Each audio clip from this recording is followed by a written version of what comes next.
Good evening. This is an information meeting.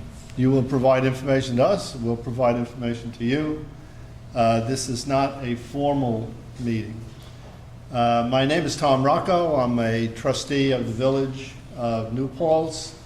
I was assigned by the board to be the principal liaison to the project, which you'll note is called Freshwater Exploration Phase 2. There was a Phase 1 that didn't get very much notice or publicity, but it did occur. There was a report, there was an analysis, and then a new proposal was made to DEP, which is the Department of Environmental Protection of the government of the City of New York, for additional funds to provide additional exploration for fresh water. You probably all know by now that the underlying, if you'll forgive me, reason is that the aqueduct that provides water from the Catskills down through here, across the river and down to New York City, is scheduled for repair beginning in 2016. And when that repair is occurring during a 10-week period, 2 10-week periods minimally, there will not be water flowing through the aqueduct. Hence the need to identify water for all of those other municipalities that are reliant on the New York City aqueduct for their fresh water. So greetings and welcome to this informational meeting. My name, I've already said. I had hopes that I would be joined by the mayor, Jason West, who said that he might be here. I do not see him. But even if he comes, there will not be a quorum. There will be no official action that can be taken at this kind of meeting. Supervisor of the town, Susan Zimmett, also had hoped to be here, but I know that she was at another meeting and that she has a later meeting than this, so she may not make it. But we do have Deputy Supervisor, what was your name? Jeff Logan, who is here and will be able to address any questions, I suppose, that arise as they're directed to the town. Our principal engineer for this project is David Klauser, whom many of you, if not all of you, by now know. Mr. Klauser has represented the town and the Village of New Paltz on many projects for many years. The lead hydrogeologist is Russell Urban Mead, who is perched on a table over there, of Chazen Companies, who has been assisted in field work by some of his colleagues at Chazen and by subcontractors whom some of you have seen now and again because we've had to lease some of the heavy equipment from them. Here is Supervisor Zim. So she has joined us. In addition, Dennis Larios of Brenner and Larios, whose name you see over there, has been responsible for the analysis of existing water resources already owned by the village, primarily the 4 reservoirs on Mountain Rest Road. But he's not been directly involved with the testing on Plains Road, and so I believe he is not here tonight. Also with us is Dan Michaud of New York City Department of Environmental Protection. He is the manager of this project. And I'd like to recognize Jim Gary of New York State Department of Environmental Conservation, whose office will be involved in the formal testing that must still be done. I believe those are all of the folks with whom you might want to interact at some point during this evening. We'll start the evening with a presentation by Dave Klauser and Russell Urban Mead, summarizing the activities of this project until now. That's the information from us to you.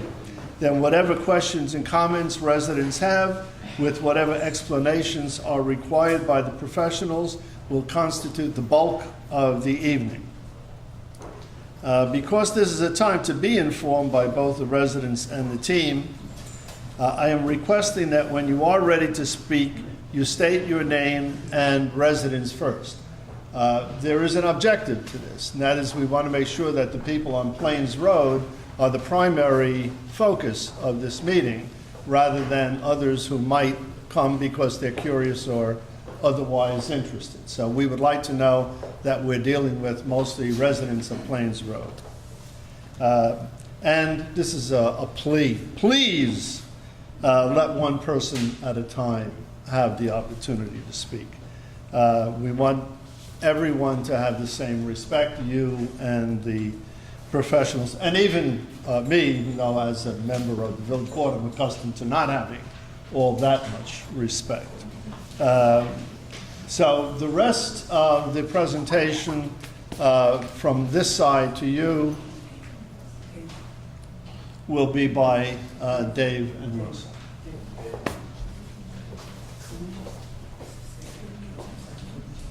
And there are even some friendly faces.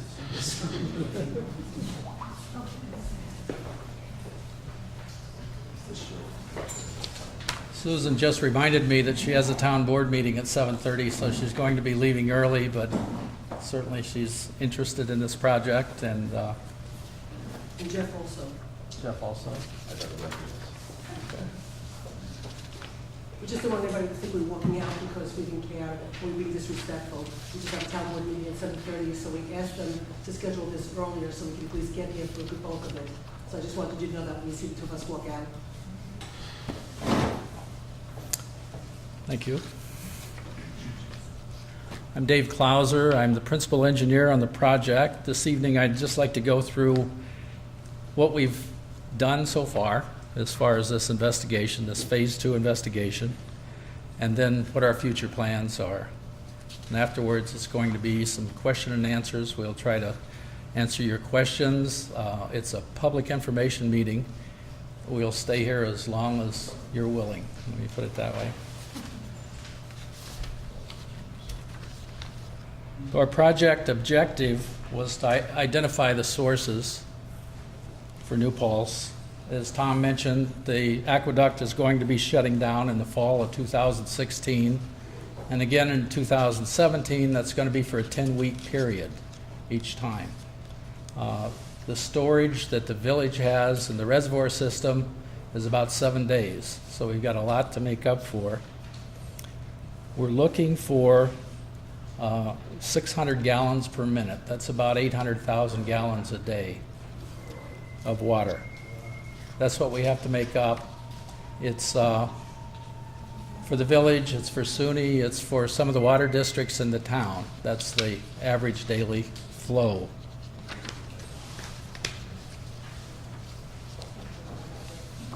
Our project approach on this has been doing many things at once. I guess that's the best way to describe it. We're looking at parallel studies, the reservoir. We know that we've got storage up there. We know that we can count on some precipitation happening during the shutdown. So we're trying to take averages to see what we can expect out of that reservoir system. That's water that we don't have to make up. The Wallkill River is another source. That was proven to have the flow necessary by the phase 1 study. We're working on trying to see where that's going. We've been looking for groundwater. Russell is going to go through a lot of the hydrogeology tonight on the groundwater. I will say that we're going to try to limit our part on this so we can have plenty of time for questions. And we're also looking at interconnections with other towns. The town of Lloyd, for example, is someone that we have talked to try to find out where that's at as far as supply and cost. We've also, some years ago, looked at going to a tap down in Gardner to the aqueduct, the Delaware Aqueduct down there as a connection. We have initiated some discussions on a bedrock well. It's on the east side of the thruway. There's a project that's in the planning stage, just starting in the planning stage. That well system has been tested now 3 times with projects that never made it through the planning. There's the excess that they have. It's a water park project. The excess that they would have would be about 100 gallons per minute. Would be possible out of those wells and still be able to supply that project. So there's a source there. We're looking for, as a preference, to get some enduring sources. So, our preference is to have a system that's permanent and to have the aqueduct as a backup when this is over. If we can manage to get that permanent supply, find that permanent supply, then we won't be counting on the aqueduct. If you could hold your question, I'd really appreciate it. Well, it says enduring sources are preferred. I would like to know who prefers it. Is it you personally, your engineering firm? Is it the village? Well, let me answer this one. It makes sense to find a source that is, I'm going to say, economic. The aqueduct right now is very expensive to treat, so we're looking for ways to have a system that is permanent, that will be low cost of operation and treatment. So at this point, that's your engineering opinion rather than a village or a town directive suggestion? That's also the DEP's preference, is to have a system that is off their system. Certainly backup is possible, but much rather have the communities be self-sufficient as far as water source. Again, we're looking for enduring sources, and New York City is helping pay for this investigation. The current estimate of available supply sources, we're finalizing the reservoir. It looks like it's someplace between 125 gallons per minute to 200, and the 200 is more of the normal range of yield for that. Again, that yield is both storage and precipitation during the shutdown period. We've been looking at sand and gravel wells. We estimate there's 350 to 450 gallons per minute that's available there.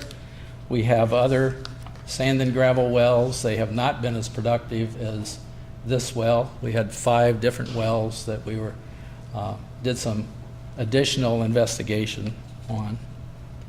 And we have the one known developed well field east of the thruway. The existing reservoir system, there's 4 reservoirs. Again, the storage there is about a 7-day supply for the community. It's located on Mountain Rest Road, as most know. We're still reviewing the yield on that. In normal seasons, we can expect about 200 gallons per minute.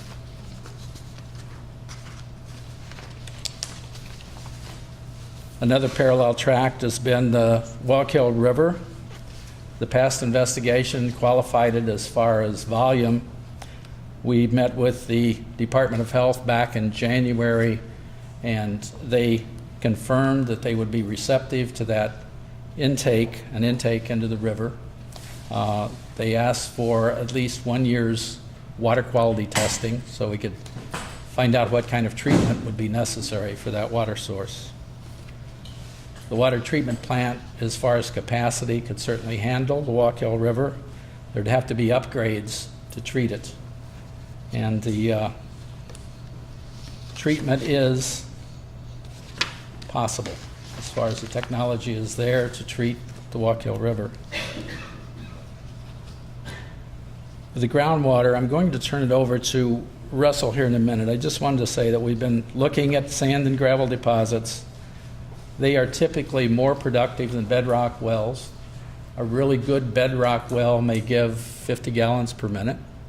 A sand and gravel well has much more flow. So again, the efficiency of finding one bigger well makes some sense. Let me turn it over to Russell. going to talk about a little more about what we found and what's next. Well, David, before you. Actually, if you hold your questions for a minute, let's let him present, and then it might answer some questions. So we just go through the presentation. Can I just ask if we can get a copy of this handout that you're We presenting? can put those, yeah, we can put those, we'll put those on our town website, absolutely. Right, we will take this and put it on there. So, good evening. I've talked to some of you on the phone, and you've all seen my name, so thanks for coming out tonight. Investigating a source of groundwater for this project, the big picture is where I started. Where might there be gravel? For the reason that David defined, that typically a good gravel deposit with one well will produce multiples of what a family of Rockwells might do. So for perspective of efficiency, and in many cases for perspective of quality, a gravel well tends to be a better producer and a better resource for a community system. And interconnections are easier because you're bringing one source into your system rather than multiple lines with small flows. So we researched available resources. What this figure shows, I want to walk away from this mic because I hope that isn't terrible. The pinks and the reds are places where rock is close to grade. Here's the village center. Here's Plains Road area, and here's the Swarterkill area. So the areas that are pink and red are typically rock real close to grade. And I can talk to you about the soil types, but those are the gross lithologies. The area along the Wallkill has more of the greens and the yellows. The yellows, and it's just my bias, I put yellow for the soil types that tend to be more sand and gravel. And green, to me, always says clay. So I like using green when I'm sorting for soil types that bias towards either laid down by a slow-moving river or a lake. So we've got a mixture, interestingly, along the Wallkill here of sand and gravels and clay-type soils. We also have some of that mysteriously along the Swarterkill here, where you have some soils that are in the sand family, and then you have a lot of rock close to grade. And we've spent some time over here, and that's exactly what we found, thin gravel over rock, in ways that weren't going to be useful for us. Is that a surface map? This is mapped at the surface, that's correct. So this is not necessarily, this doesn't give you the third dimension, but this is what's at grade. Yeah, good question. So, but below rock, there's nothing but more rock. So when I say rock, I'm fairly confident, but you're absolutely right that what might be at the grade in areas where there are clay and gravel, you don't know how deep that is, and that's why you do boring programs. Soil boring, not tedious programs. So most of the rest of the town is rocky. Much of the sediment along the Wallkill River is clay, and then, as I'll explain to you, we've also found some seams of sand and gravel. Some of you know that personally because that's where your wells are. It's also what we found more of. Other direction, down arrow. Thank you. Oops, back up an arrow. That one. So now what we have here are, we have that projected, and we have this, which you can look at later, and none of it projects very well, and the lighting doesn't help us. But let me just tell you a little bit of the story, because some of you know we've been drilling out on the flats, and you've seen the rigs, and you've heard the conversation. It's been going since December. And these little yellow dots, looking like freckles everywhere, these are parcels where individuals have allowed us access to explore. Every one of those yellow dots is a boring where we were looking for sediments. So this project is not focused on one place casually or quickly. It's been a focusing in process. We knew from some older studies that there might be underneath the Wallkill a deep gorge. So we did some geophysical work. So we hired a subcontractor who gave us 3 traverses, one kind of off of the village bridge and to the other side of the Wallkill, one across the property that you are all familiar with, right here along Plains Road, and one up at the golf course, the Paltz golf course. each being landowners who gave us a nice wide swath. And what we learned is that across much of the valley, and I'll just use this one for a moment, over by the village bridge, it was fairly shallow under the sediments and then dropped down almost 200 feet and then came back up. So if you're into pre-glacial bungee jumping, I can tell you some great places because there used to be a really terrific gorge that went right through here, which then as the glacier left, the glacier, as it was rotting backwards because it wanted to, it was melting back to Canada, it left to a temporary lake here, and that great gorge got filled in. And early in the meltback period, there was some active flow that put some nicer material at the bottom, and then it turned into a very quiet lake, and all that settled in was just about 100 feet of clay. And then when the ice finally kind of got far enough, then there was a period of swoosh final outwash where that lake kind of flowed out real quickly and left on top of the whole thing about 10, 15, some places 20 feet of what is, again, sort of flowing kind of sediments. So we had gravel at the bottom, lake clay, and then we have this kind of flush of finer sand on top. So, as some of you know, there's some wonderful sand deposits here. And it supports a lot of great agriculture and supported some historic mining. All of that was that top deposit of the outwash deposit on top of the clay. So that's kind of the story. We also learned on the basis of older reports and then some limited borings that we did in the neighborhood along Plains Road is that there are some places where you can get pretty darn deep before you hit rock over along Plains Road as well. So what we seem to have is that there's a primary gorge that's substantially deep, and then there's sort of a lesser gorge, and we haven't traced it to the south. It's been too far afield for this investigation, so we've stopped. So that's a little bit of the story. And the highest in quality and most productive sand and gravel deposits found so far has been west of Plains Road in the buried Old River Gorge. And we've drilled all the way to the bottom of it here, and it just wasn't as much of there. There wasn't enough to put a good screen in. We put in here, and we got about 50 feet of nice material underneath the clay, which gave us something to put a test screen in and do some preliminary testing on. So that's what we know at this point. I'm ready for the next slide. So in terms of work on this piece of property, just to walk you through what we've done. Preliminary borings were conducted as part of that region-wide exploration. So we did this really wide angle lens review. Then, as we got a sense as to where the gorge was, and that gorge was really beyond the reach of a typical easy rig, we brought in a specialized boring that we confirmed on 101 Plains Road, 101 feet of very dense clay covering about 46 feet of water-bearing sand and gravel deposits.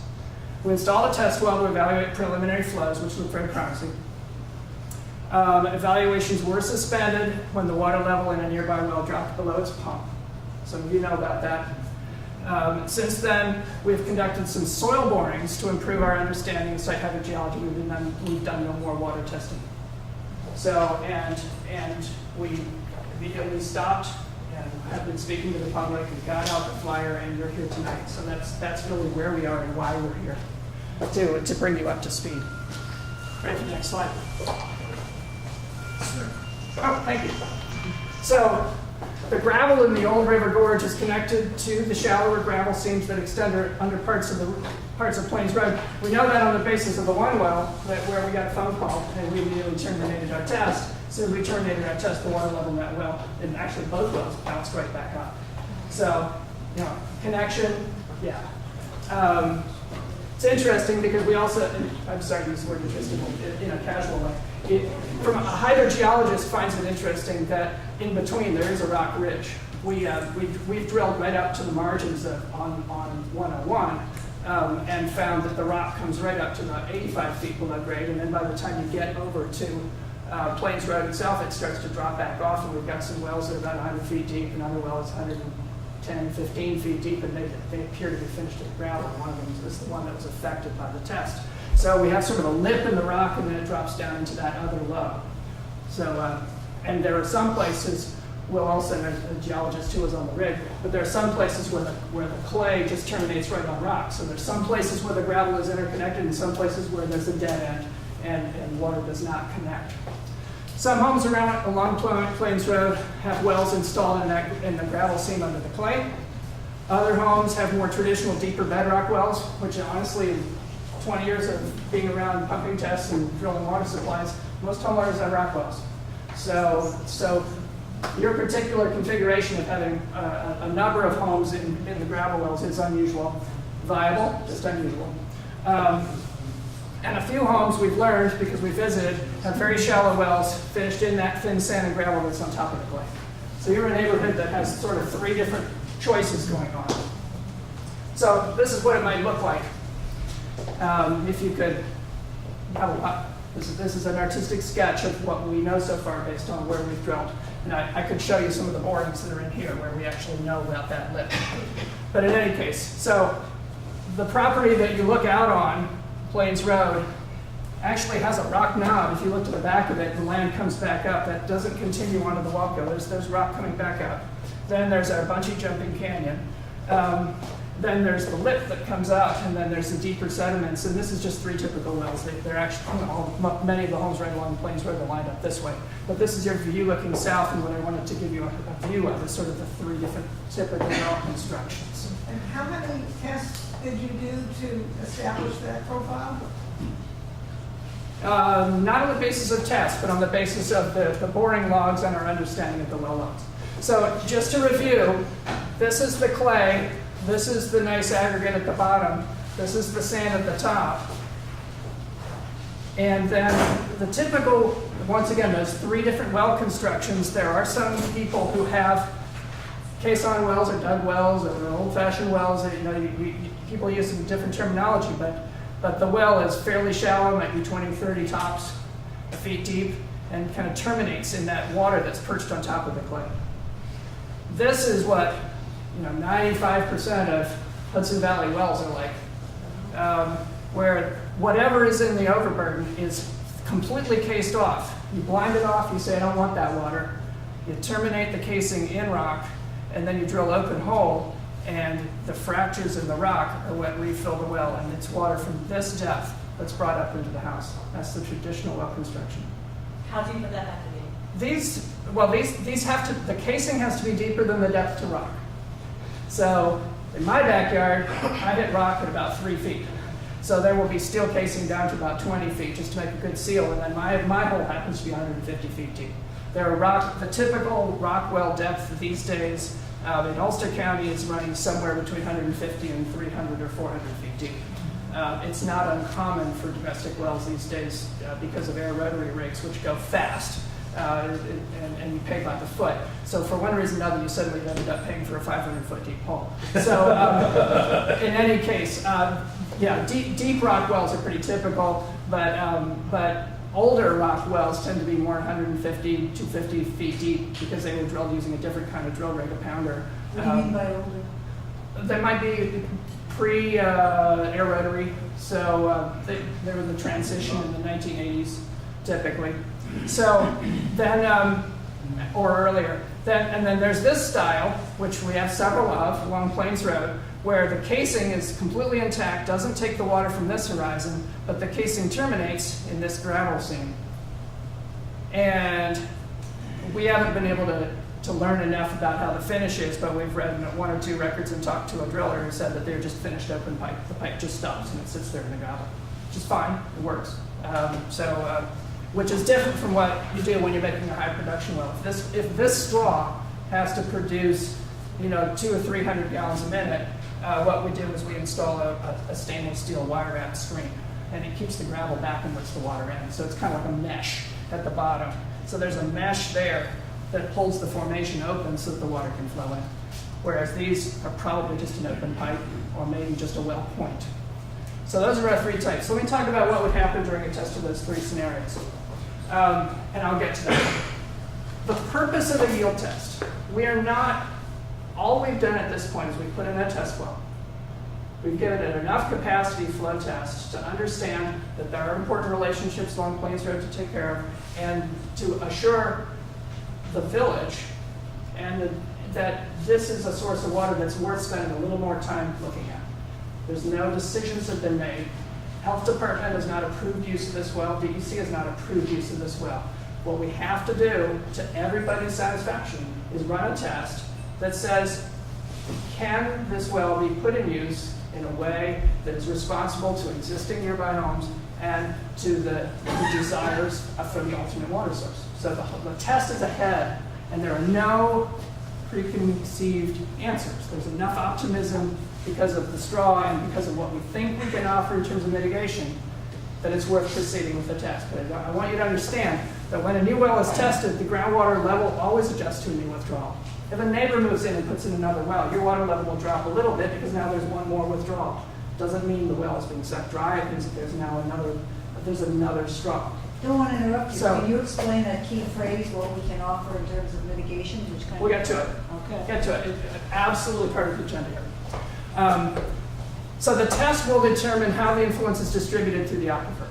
One thing we're going to be doing next week, but we didn't want to cause consternation, so it's scheduled for next week, is put in a second well on the 101 so that we can pump each one at about half the rate, right? The purpose is not to do more water. The purpose is to withdraw from 2 straws so that the drawdown is spread. Would So- it be more accurate to do this during the drier season? Well, July is going to be pretty dry. July is a typical dry season, but I'm going to ask you to please stop and interject in on questions. Ms. Donnelly? Yes. Yeah, I recognize your voice. All right, so the test will determine how the influence is distributed through the aquifer. Secondly, when a new well is installed, recharge patterns adjust, sometimes speeding up recharge between geologic formations or drawing inflow from streams and ponds. So the recharge as it is today is in balance, roughly, with your withdrawals. And as a new straw is added, sometimes other sources of recharge get activated. So the yield test is used to determine whether or not there's available recharge to sustain the new wells and existing wells. The arrangements for the yield tests. We need to conduct, we collectively need to conduct a yield test satisfying the DEC, Department of Health, the Department of Environmental Conservation, future community planning needs.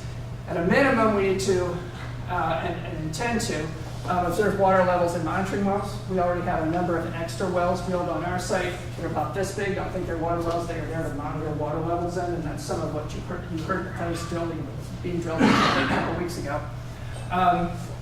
We are going to seek permission to monitor homeowner wells, and in the next couple days, you will, any of you who live within the geographic area close to this well will receive a letter explaining what we would ask of you so that we can collect data and understand the response to the aquifer in your well. And the purpose of the test is to evaluate how water levels and recharge adjust to the new withdrawal. Importantly, conducting a yield flow test in a manner that takes responsible care for the neighborhood. And we'll talk about that.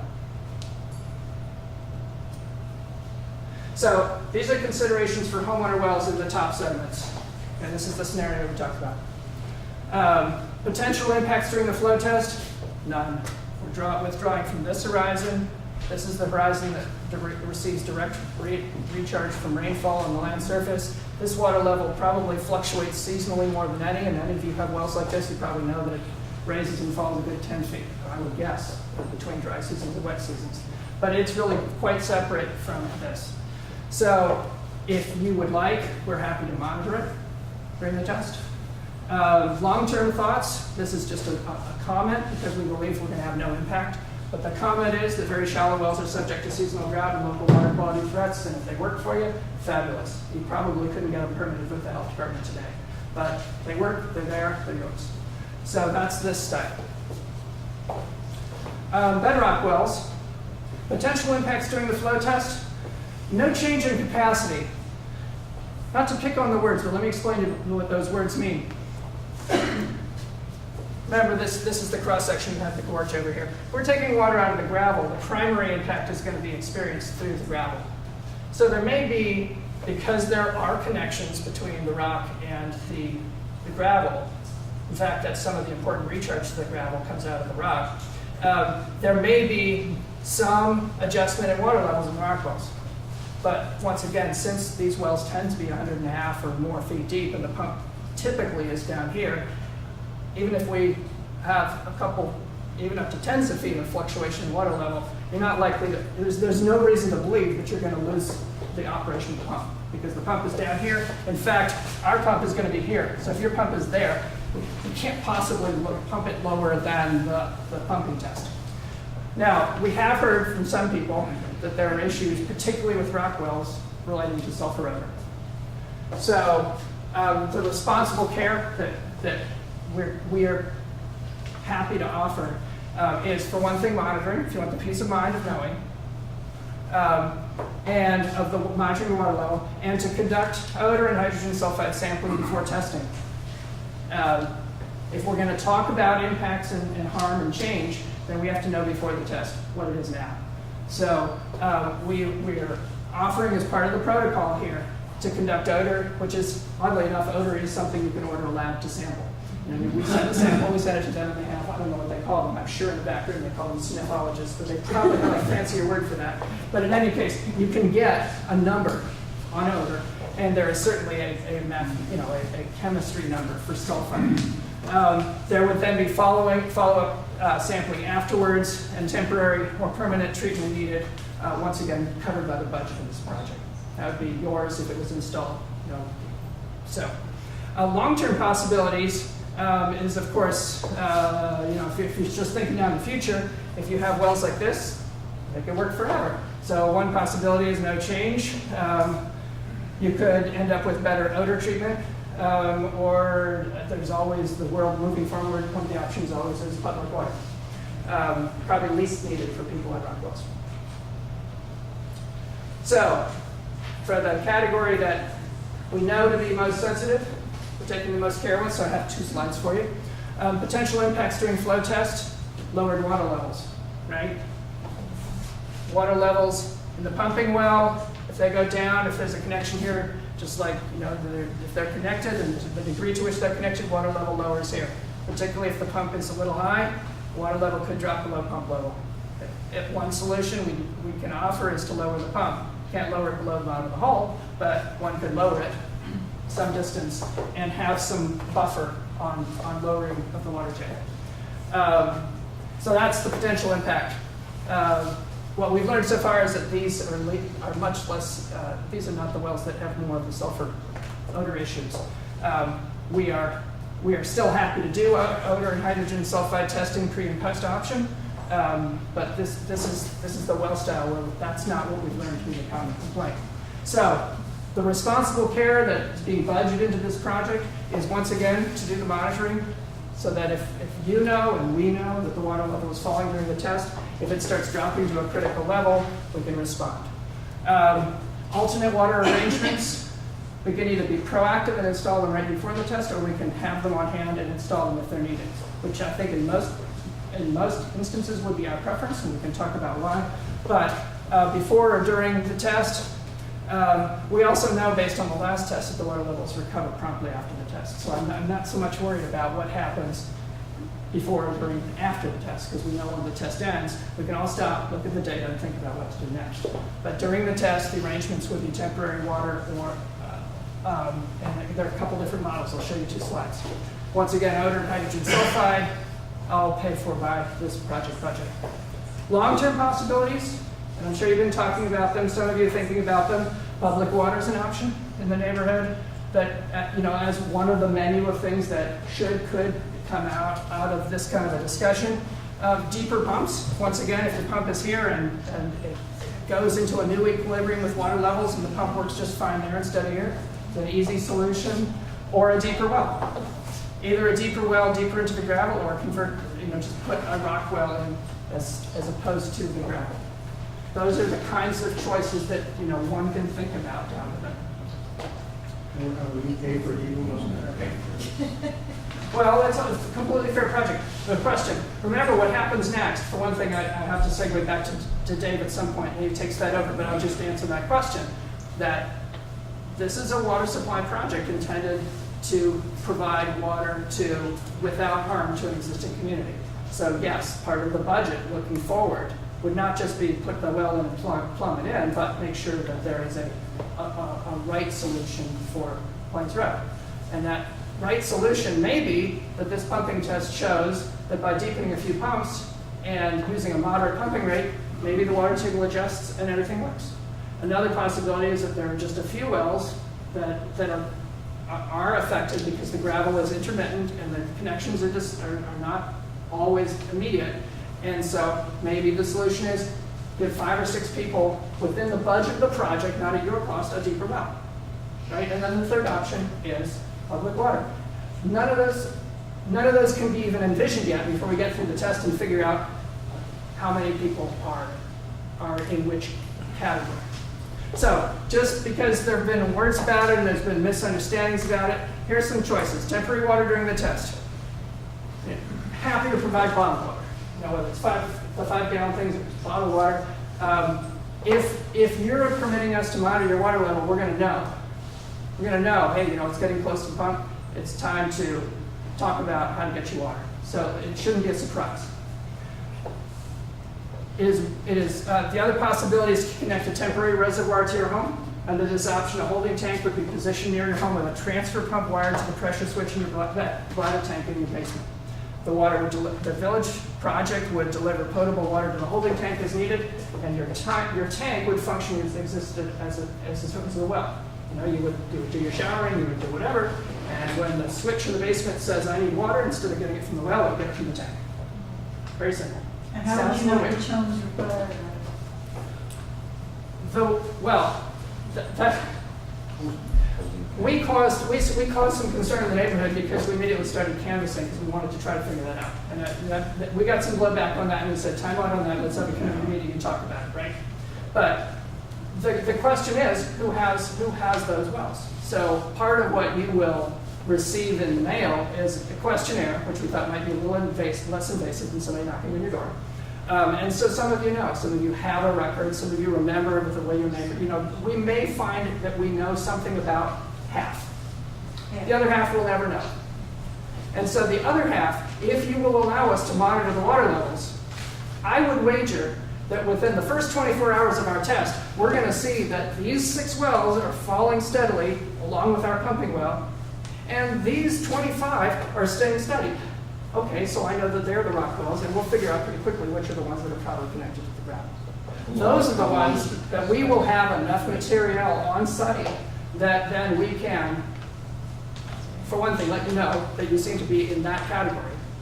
And secondly, have the tanks ready, and with your permission, put them up if needed, or get your bottled water, or just watch them closely, and we may get to the end of the test and you won't have a problem.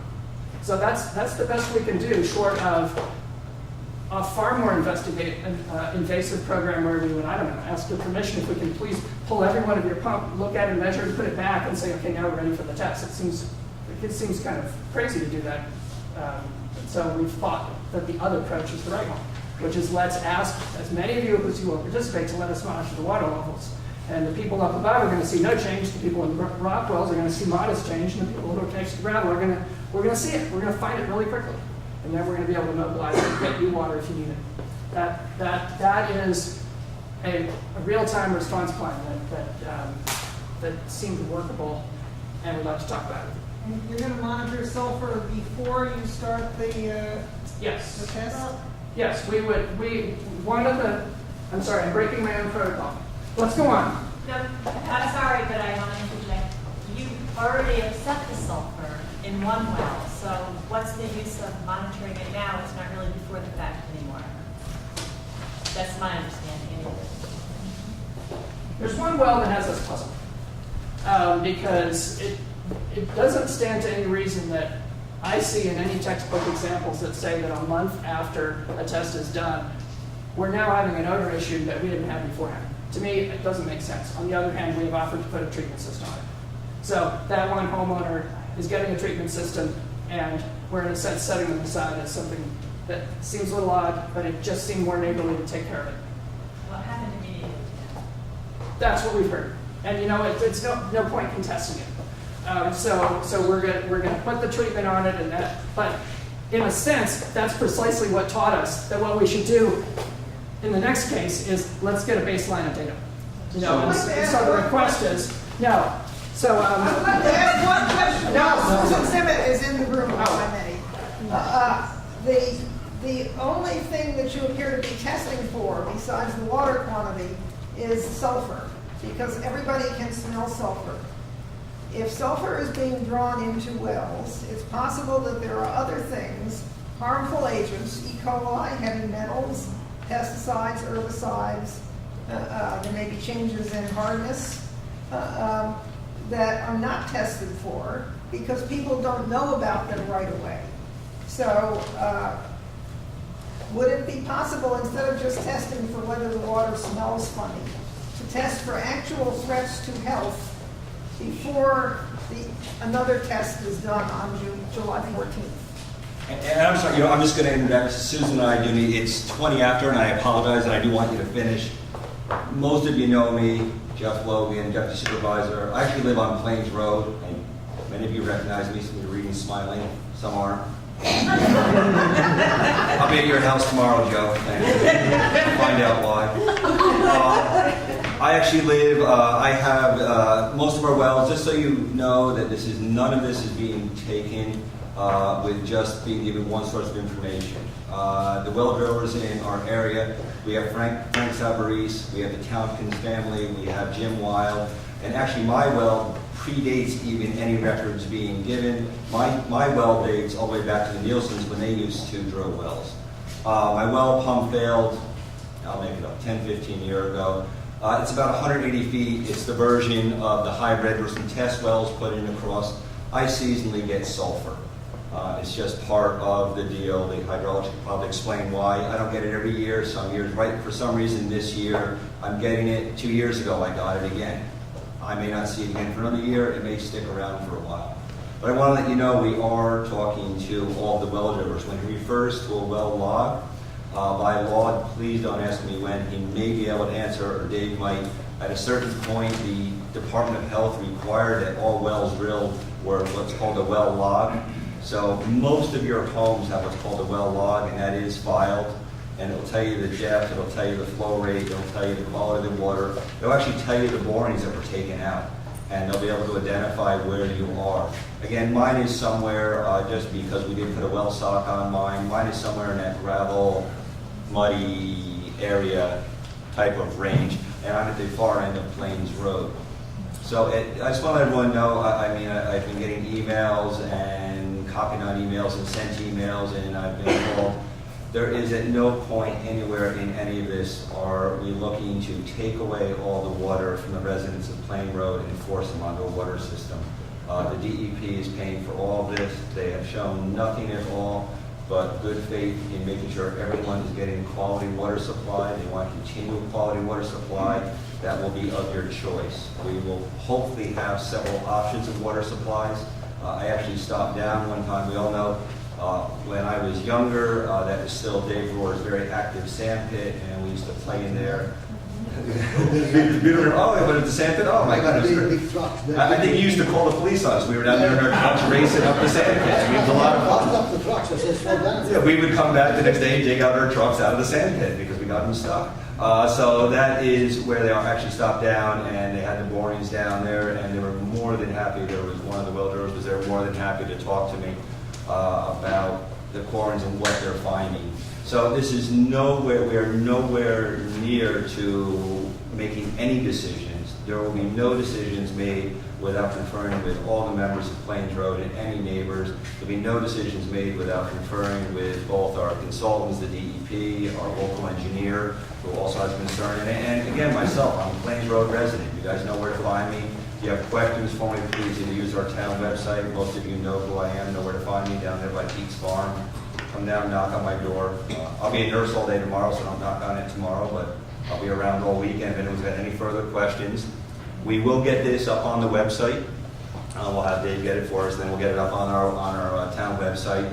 So please go on. And again, as I said, let's just finish up with this. I do really, truly apologize. Susan and I do need to go. The meeting is starting. We have Rob Lucchese. We are going to be swearing him in. And I know we have quite a crowd for that, and we have a few other things on the agenda. So we really appreciate everyone coming out tonight. This is not by any means at all the last meeting on this with this group and many other interesting groups. And I'm just happy we got such a great turnout for the first meeting. And again, there will be more field visits. They're very more than happy to come out with phone calls, if you've noticed, to do field visits. And again, please, just stay in touch with the town hall office. Stay in touch with those of you who have contact directly with the DEP. Please continue to get the engineers. Please continue to talk with them. And again, we're nowhere near a solution. The only thing we do know is that we are going to be shut off from the aqueduct. There are homes on the other side of the mountain that have sunk into sinkholes. There are homes that have been condemned because of massive leaks in that system. We are part of that solution. Those are our neighbors. You can't sit here and say you're not, that's not my neighbor. No, they do not live in New Paltz. No, they do not live right next to you. No, you don't know them. But there are our neighbors. And their homes are being destroyed, and we have small communities being destroyed because there's leaks in a reservoir system that was built 100 years ago. It needs to be repaired. The upside to all this is we can get onto a water supply and not be paying New York City for water any longer. And that is a big plus. That could be a big money saving to all of us. This is your nice tax dollars that work here, and we have the fortunate moment here where we have the DEP paying the bill, searching for this water for us. And let's take advantage of this. But again, I don't want anyone to leave here or to think that there's, I've had people speak even that said that we're not taking anything away. This is a conversation, so we have a lot more research to do, and we have a lot of engineers involved in it, and we want everyone involved in what we're saying here. So again, thank you very much. Susan, I apologize that we have to leave, but we have 2 minutes to make it down the hill. So thank you very much. Okay, thanks. And then it's also being taped, so we'll be able to watch. So we apologize. Thank you very much. Thank you very much for doing this. And we hope to have this up on the website within 24 to 48 hours. Thank you. So these slides are slides that they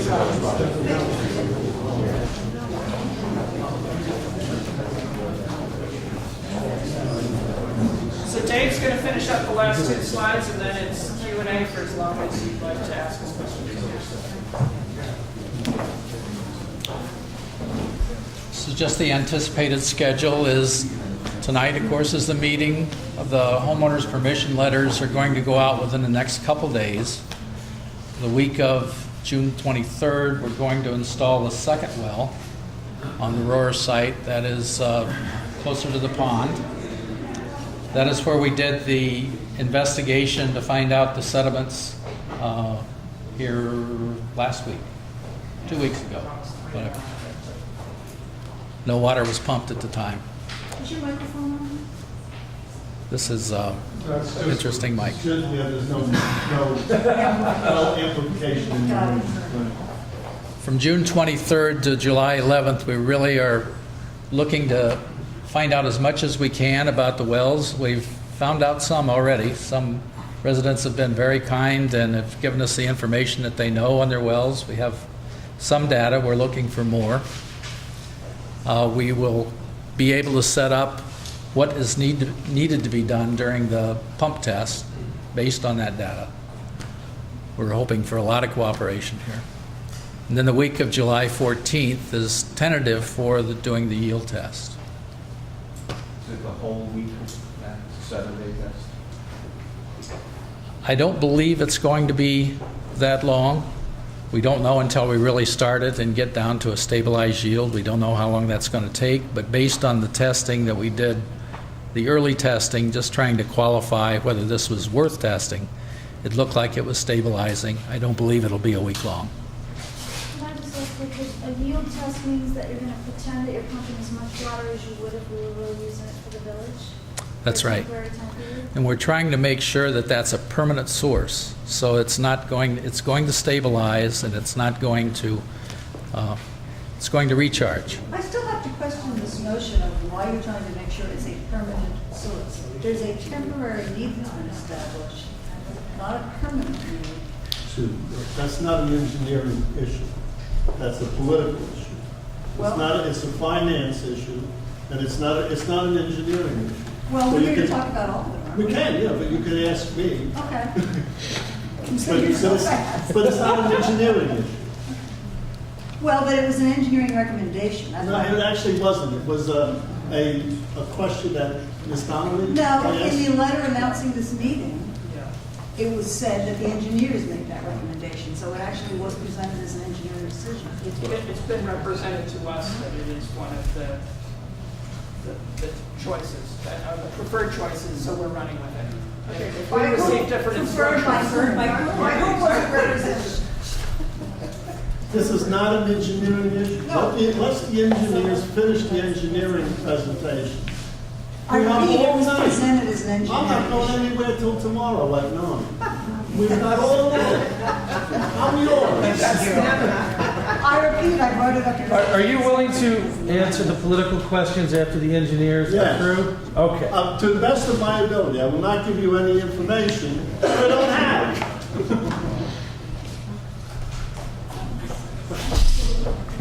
Final is just contact information there. Please call us. Let us know if you have any concerns. Let us know if you know anything about your well that you want to share with us. The more information, the better. We really thank you for being part of this. And I need your name and your address as we do this. My name's Chris Sheeky. I live at 1 Schwamgang View Drive. I live pretty close to the wells, to Good Plains Road. Russell, when you were speaking, you talked about responsible care, and you alluded to needing to check hydrogen sulfide levels before you go and, stick a system into somebody's house to make up for their house smell like sulfur. So shouldn't you just draw a circle or look at the well logs for the area and say, oh, here's 50 wells that will probably be affected. So I don't want to contradict what was said earlier, but finding those well logs is nigh unto impossible. So it is in fact easier to try to figure out on a home-by-home basis who has the rock wells, who has the gravel wells, and who has the shallow wells. And something like a third of you might have some circumstantial information which will help us at least do some screening. If you had well difficulties and you knew that the guy pulled out a pump 150 feet deep, I'm going to start guessing that you're a rock well, particularly if you tell me that you have occasional sulfur issues. I'm going to say, okay, depth and odor is probably a rock well. okay. So let's just run with your question. Go ahead. Well, I'm thinking what about more of a systematic approach to this, where we say, okay, everybody, we're going to go to everybody's house who lives within, some, and not necessarily distance, but with some geographic relation, to say, oh, they'll probably be impacted, like my street, a good chance we'll all be affected in one way or another, Several people on Plains Road adjacent to us have, so it seems likely. So it was just, you go around and say, oh, okay, and leave what, I guess I'm trying to stick the impetus on you guys rather than on us too. Well, I think we're halfway to that answer. Okay. Right? I mean, we didn't send invitations to this meeting to people hither and yon. We had a sense that it was from the village line down to somewhere in there, right? I mean that's where we have our own monitoring well in graciously installed in somebody's front yard.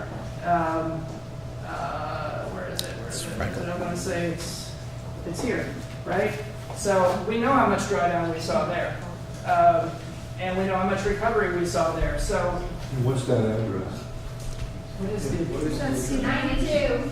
92? No, that address is more like No, 140. no, it's once. 140. No, well, what is the where is our Florence well down here? It's 140 something. 140. It's in the 140s. So you had drawdown that far away. Correct. But it was modest. It was modest, and so. You haven't tested yet. Sorry. You haven't tested yet. No, but what we did during our preliminary testing is we ran tests at 3 different flow rates so that we could start to evaluate how the test well responded. And the third rate wasn't far from what we're now centering in on for this test. So we have an analog, it's not bad. What was that rate? That rate ended up, it was right around 400 gallons a minute. And did you do any water quality testing on that water? We've done water quality testing on, yes, on the Rockwells. How do we get a question answered? Do we Yeah, exactly. become bellicose or do we raise our hand? Thank you. I think what we talked about was hands, and I wanted to run with this gentleman's question until we ran it out, and then we can go on if that's okay. Because I think you had a string of questions that were related. Yeah. Do you want me to monitor? Yeah, As monitor. Now, much Somebody better should shout. All right, so if you'll allow me then, as I see people who haven't yet asked the question, raise their hand, I will call them. He didn't get it. Well, we had the first fellow on the end, Chris still hadn't gotten the Yeah. final part of his question. then I'll get Ralph and I'll get, Oh, so So your question was, why don't we take a systematic approach and sort of carve out where we think there are impacts and just go ahead and do it? yeah, why don't you just come to everybody's door and say, oh, let's put a well monitoring at your house, and then so we're all concerned because we don't want our wells to run out, Yes, right? yes. So if you have a monitor in there and it gets real low, you guys can show up with the tanker and keep us in water while you're doing your test. And if we got all of us on a tanker, then maybe we need something else. I don't know, but. Well, roughly speaking, that's exactly what we're proposing. We have an area that we reasonably identify as the area that could be influenced. And those are the 60 or so homes who are going to get this homeowner letter.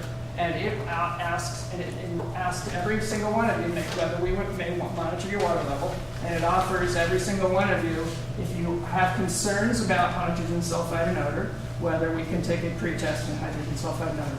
And that sets every one of those 60 homes up for an appropriate response if the test is So if I don't have hydrogen sulfide now, and I know that. If you want the test, we'll give you the test. We're not going to quibble over it. I know, it seems like the default should be the test because if the situation changes, then. We're offering the default. There are people who are going to say, I don't want to. Oh, true. Right. We're not going to come up to your door and force you to do anything. If somebody wants to fold their arms, then we won't know. Okay. But we think it's more responsible to you, and we think that it will be more useful to you if you do allow us to monitor and pre-sample for odor and hydrogen sulfide. And we've carved out an area that we believe is the right area to survey. Could you give an idea? Name, please. Marvin Birnbaum, 8 Locust Lane. Can you give us an idea of, if we choose to have you monitor, which sounds nice, what is actually involved in terms of the invasion apparatus you need to do that? Well, the sampling is pretty easy, right? What we want is a sample that's before you have if you have any home treatment now. So if you don't have any treatment, and we're setting aside Ms. Donovan's question, which deserves an answer, but if we're limiting ourselves to the hydrogen sulfide and odor, we can collect it at a tap. If you've got a treatment system in the basement because you're already coping with it, we want permission to come to some place where we can sample it before it goes through your treatment system. So that's the sampling piece, and that's a short visit. We're gonna run your water long enough that we don't have the stale water that's in the pipe, but we think it's come really out of the well recently. And then we put it in a jar. We get the results. You get the results. We get the results. We go into the test, everybody knowing. So that's the sampling piece. For the monitoring piece, this gets a little quirky if there are people who have kind of older style vault wells or things under flagstones or something, but many people have a round well column in the front yard somewhere. Those, if you open them, if you've ever opened them, you'll see that there are a couple pipes that go down. There's a water pipe coming back up, which is what you like because you have water in your house. And there's electric wire going down, which powers the pump. And provided that isn't too snarled up, what we can do is we can lower down. It's like a long stainless steel pencil. It's actually a little bigger than a pen on a cable. We lower it down, and it is a pressure sensor. And what it does is it feels the weight of water, and it translates the weight of water into a head of water. So it's basically just something that feels pressure, and it records the data. And we can monitor that during the test, and it'll say, hey, overnight the water level fell 5 feet, or hey, overnight it didn't fall at all. What it will pick up is it will tell you how the effect of your own pump is doing, because of course, you use your water, right? So your pump is coming on and off and on and off at irregular times, more in the morning, more in dinner, not while you're at work, whatever. And so what we'll see is the chatter of your pump. And then we'll see stable, and then we'll see chatter because it's a use time and chatter. So we will pick up very quickly what your normal pattern is. And every time you don't use it, it returns to a rest stage. Now, if 1,000 or 1,500 feet away, we start pulling out water from the Roar site, if that water level goes down and your general water level drops by a couple of feet, you can still do all of your normal domestic water, but your chatter will return to a lower level. So what we're going to see is the return level is adjusting, and that's what's adjusting to the distant continuous withdrawal of our 400-gallon test. And we don't know yet that it's 400, but that's about the number. Mr. Ivy. Does that help? So in terms of what will happen when you're visited, is that we will need to install this thing, and then during the test, without we don't need to bother you. We're going to come to your wellhead a couple times a day early on, and maybe a little less later, and we're just going to check and get a reading. So we're going to know. And we'll talk to you if this is an issue we have concerned about, and you'll talk to us if you have an issue with Okay. Tom? I'm sorry. I'm looking at your diagram. I'll get you right here. I have two, and I got you. You have to go? I have a newborn at home, and I'm Okay. sorry to be rude. I Let her- just really want to ask her a question. Give her a shot first. Okay. Thank you. I'm so sorry. Okay, go ahead, go ahead. Everybody to interject. We were the well that lost water, so 92 Plains Road, Christopher. First, I want to thank you guys for really being wonderful throughout the whole process. I know you didn't realize what was going to happen, and I do understand the whole idea of the greater good, so I'm trying to just be on board and go with this. It is to my knowledge that we will be losing water again, so I appreciate that you will be bringing water in for us. But there's one thing that I did not mention because we didn't know about it until after the fact. When the well level drops, we have issues with sediment coming into the house when the water level rises back up. We had to change our water filter like 15 times. My washing machine broke. I'm not saying that that's your fault, but there could be a possibility that that was the reason why. I'm not asking even for compensation for that, but I am saying that the amount of sediment that filled my toilet and came through, we lost not only the water for 2.5 days, but we couldn't use our water for multiple days afterwards. So I did just want to bring that up to people as well. And our filter, we have a major system in the house now, a filtration system, and it's not even, stopping everything. Well, after the test, it didn't even stop everything from going through the system. So my question was, is there a way to mitigate that when our well level does drop? I understand the need for the test. I'm just worried, will my water heater break? Will something else in my house go because these things are starting to, I understand the pump, it was dropped lower, I don't know. Anyway, if you could speak to that, I would appreciate it. Well, it's new information to me, and I thank you for bringing it up. And we'd like to talk with you more about it because the water level did drop and the water level recovered quickly. Let's think about whether that's another piece that we need to be thinking about. Okay. It's just it's stirring Yeah. everything up and That literally makes I'm sense. seeing inside the faucets and stuff now, Yeah. like sediment. Well, this is why we have the community meeting. I'm glad you bring it up. Okay. I need to think about a response to it.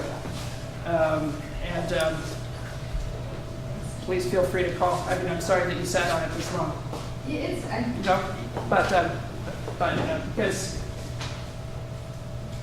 Because the day we got the call, we were out immediately and shut off our test. So I'm distressed to hear that there was follow-up difficulty.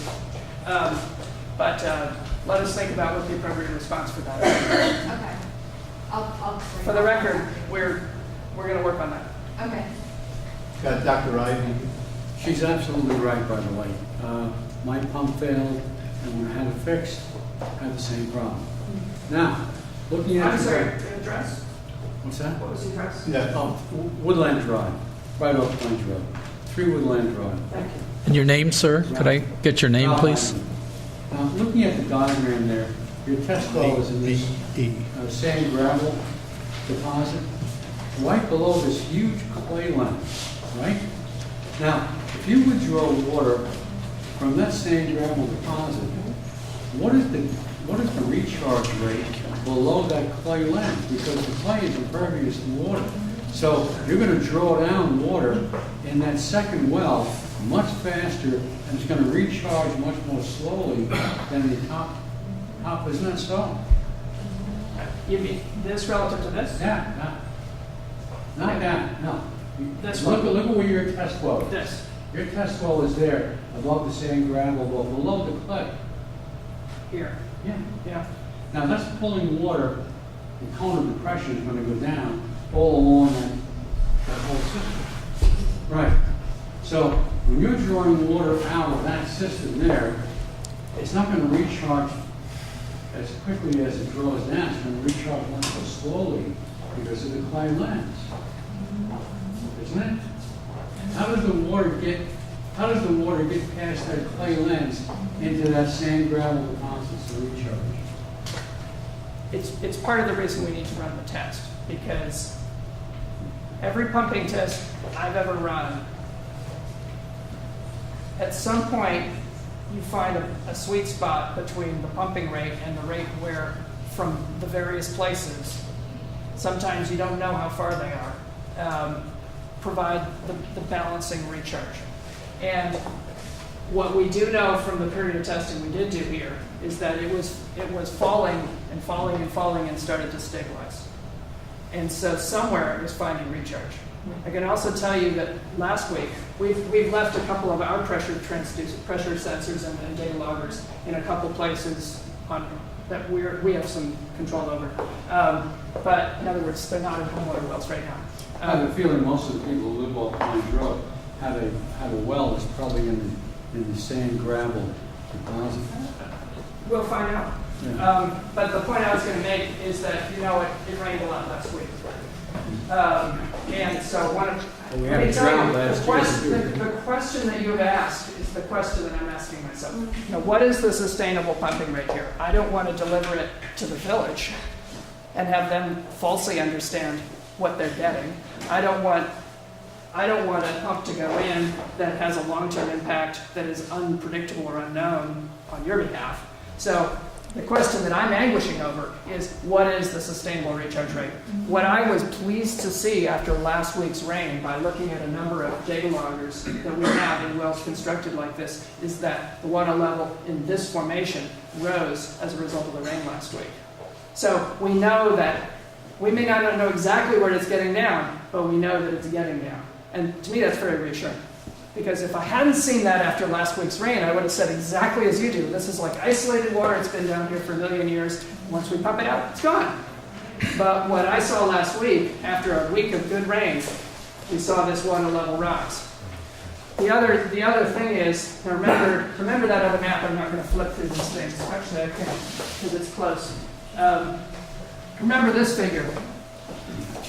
Somewhere down in the middle here, we have a gorge with the gravel. All of this land does receive recharge. Its discharge location is the Wallkill, until you get to the point where the highest hills then instead tip it off to the Swarterkill. But this is the point of convergence. Recharge is lateral. Sorry? Recharge is lateral. Yes, yes. So some of the replenishment to the gravel comes out of the rock formation into the gravel.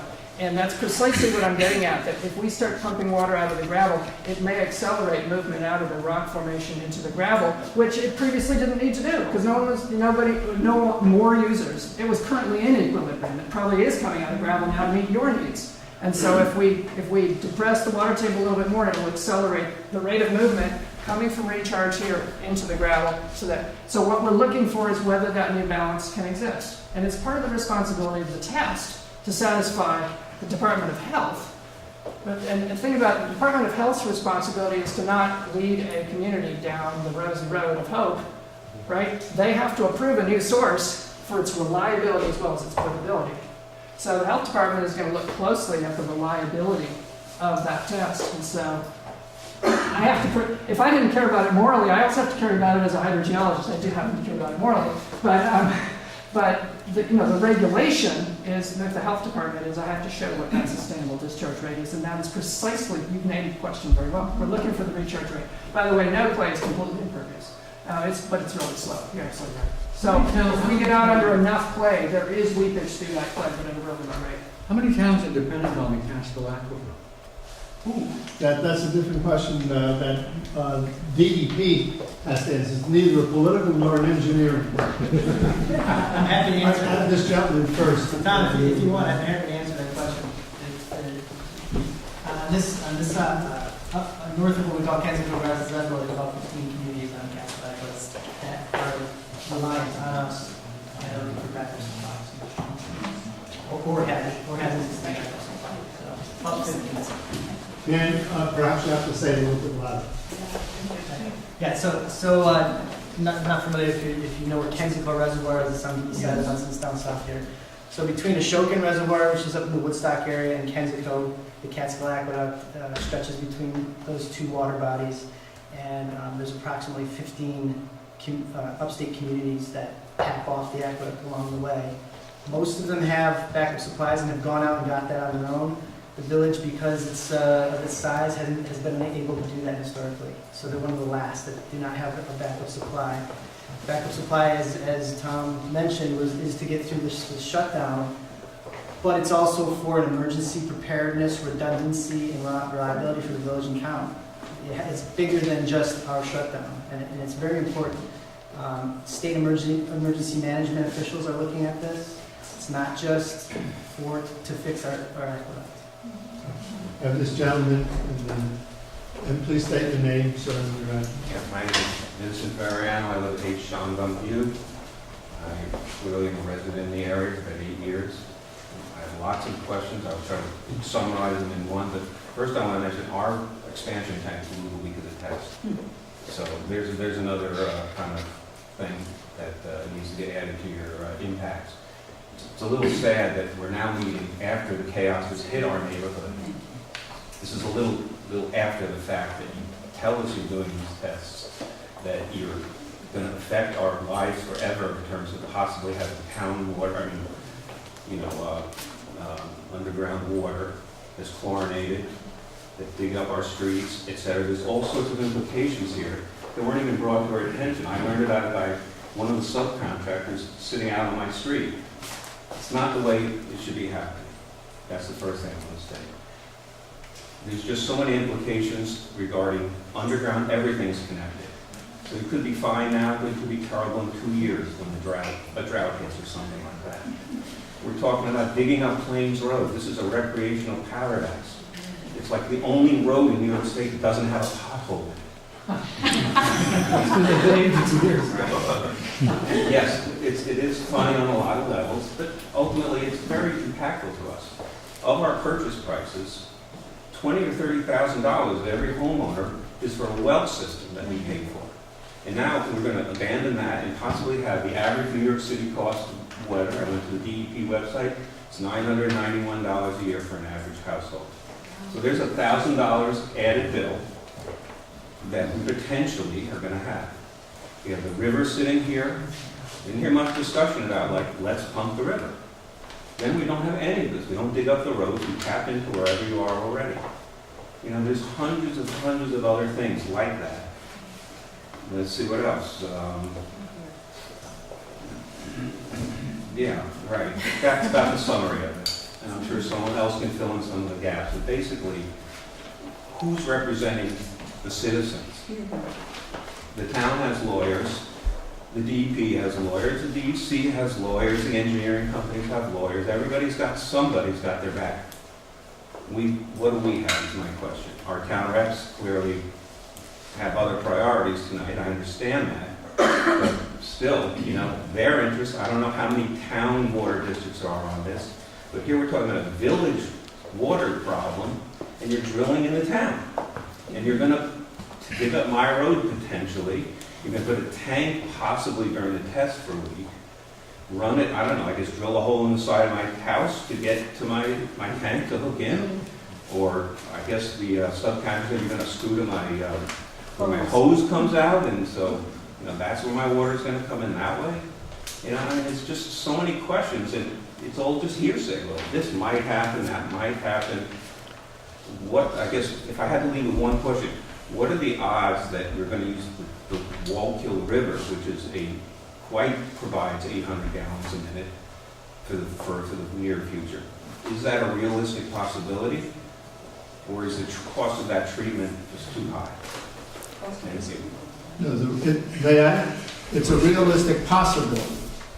There would be all of the other issues that surround the Department of Health, the amount of testing that would have to be done, whether or not all of the water would have to be pumped up to the treatment center up Mountain Rest Road and then brought back down again. And so there are a lot of issues that would rise, but it is not off the table. It is not a prospect which has been ruled out. As we mentioned earlier, DOH has said it is not off the table. So it's one of the options that we would consider. If this option did not create multiple problems, we would almost surely go with this option. Why? Because the water is pretty. It's gorgeous water. And the flow that we saw warranted our continuing the exploration. Remember what we're talking about now. We're talking about an exploration. We're talking about exploring. And we would not have We didn't know known. about it though, did we? Well, but It we had an impact. had a meeting in this, no, not in this room, but right down the hall, 6, 7, 8 months ago, public meeting, many people were there. We made presentations of slides, we told people what we were going to be doing. Did we know we were going to be drilling on this particular? No, we didn't know, but how do you, if you're a scientist, how do you know what you're going to do? But we drilled 120 or 130 little borings before we got to this one. This was not the first idea anybody. This was the 121st idea that we had. And, as was said, we've also been to Lloyd to find out, could we get water from Lloyd? We've been doing day-to-day analysis of the 4 reservoirs up Mountain Rest Road. How many town residents are impacted by this? Are impacted by, I can't tell you that right now. How many are in the, is it mostly the village, is it a little of the town? No, yes, it's mostly the village. Remember what this is, the village water system that has been in place for not quite, but around 100 years. There are districts Some in, of the town water districts too that feed off the village. and there are Some town water town districts residents. as well. There are town residents, and by the way, not just a couple. If you go up Main Street, when you get to the highly developed area in the town, not the village, where do all those people get their water? So the soup feed, all the restaurants. Yeah, everything you're saying. and all of the shopping. But it's still a tiny percentage. If the local newspaper got it right, it was 70,000 out of nearly It's 70, a million gallons it's around a day. 70,000 Drop gallons in a the day. bucket, if you will. Okay, And so the it's college- mostly a village and thing the that's college being also solved makes in the town. It's not all, remember, Maybe we're impacted. exploring where to get the water. But I'm guessing sounds like a pretty likely option. Well, this is a likely option. Why would you guess it? You say Because yes. you just said if there were no potential issues to homeowners, this is be our chosen, Why though? because it's beautiful water. Because it's beautiful water. And did we know that in advance? That's a different issue. No, that's the scientific issue. You have to do the science in order to find the water. There was no We did the possibility, science and found nothing the within the water. village? Right. Nothing in the village came anywhere. I think now I would have We to got, turn it we over. got the whole other end of Plains. I would have to turn it over Is to the Huguenot Street. professionals on that, because I can't speak. Vincent, you deserve answers to all your questions. I hope you can write them down and we will respond to them. I don't want you to just be limited down to one question. There's 4 water districts. Other people should have a chance to speak. There's 4 water districts. I give you just a little We information. got 5 in a row now. There's 4 1, water 2, districts. 3, 6. No, I was trying to say what you were saying. There's 4 water districts. Roughly the breakdown on the water is 60% of the water is used by the village, 20% is used by the town, and 20% is used by SUNY. That's rough breakdown on the usage. But we really do need to get all of your questions answered, not just one. Thank you. State your name and address. Gail Friedman, 121 Plains Road. You sort of alluded to this before, but if you're contemplating doing a 72-hour test, maybe a little more, in the middle of July, and that's going to be the basis on which the next round of decisions are made. What if that's an exceptionally dry or wet period? It doesn't seem that you're getting a representative sample of what would happen over time. We have about 100 and some years of precipitation data from Mohawk. We're lucky to have something that close. Part of the reservoir yield that we're looking at has been using all of that data to see what we can expect for rainfall. This is a pretty normal year, actually. What about climate change? Going to get Climate wetter. change seems to be predicting more rain for us, so gonna get that wetter. could bode well. But, you raise a fair question. We try to avoid doing pumping tests in spring when you have just fabulous, endless rain. But the rest of the year, we're close enough to average. And then the other piece that we do is that we are looking for some sense of stabilization at the end of the test, but one of the typical analyses that we're required to submit as part of our report is to project that drawdown out as if we were going into a drought. So we will take, what happens when you turn on a pump, to get kind of TMI, is that the water level drops quickly and then it starts stabilizing. So we take that and we say, if that's where that's stabilizing, what would it look like after 1 month, 2 months, 6 months with no recharge? Because if there was recharge, then presumably it comes back up. But let's project it out without recharge. So we do that, and it's a standard part of our report, and we make sure that that projected number makes sense in addition to the number at the end of the 72-hour test, so we're not kind of fooling ourselves.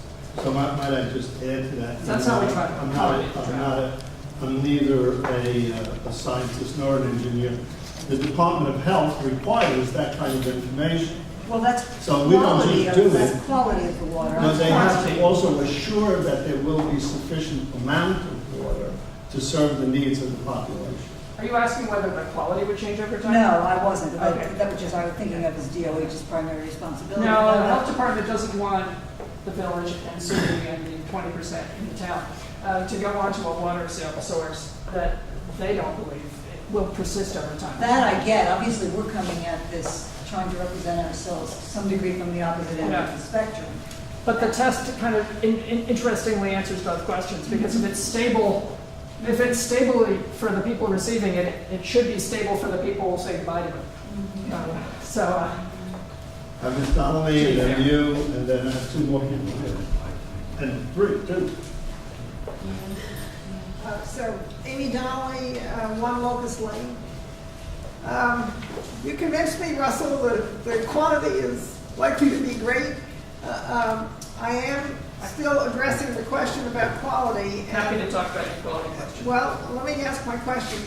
Presumably, you're testing this for this water at 101 Plains for a whole swath of different choices.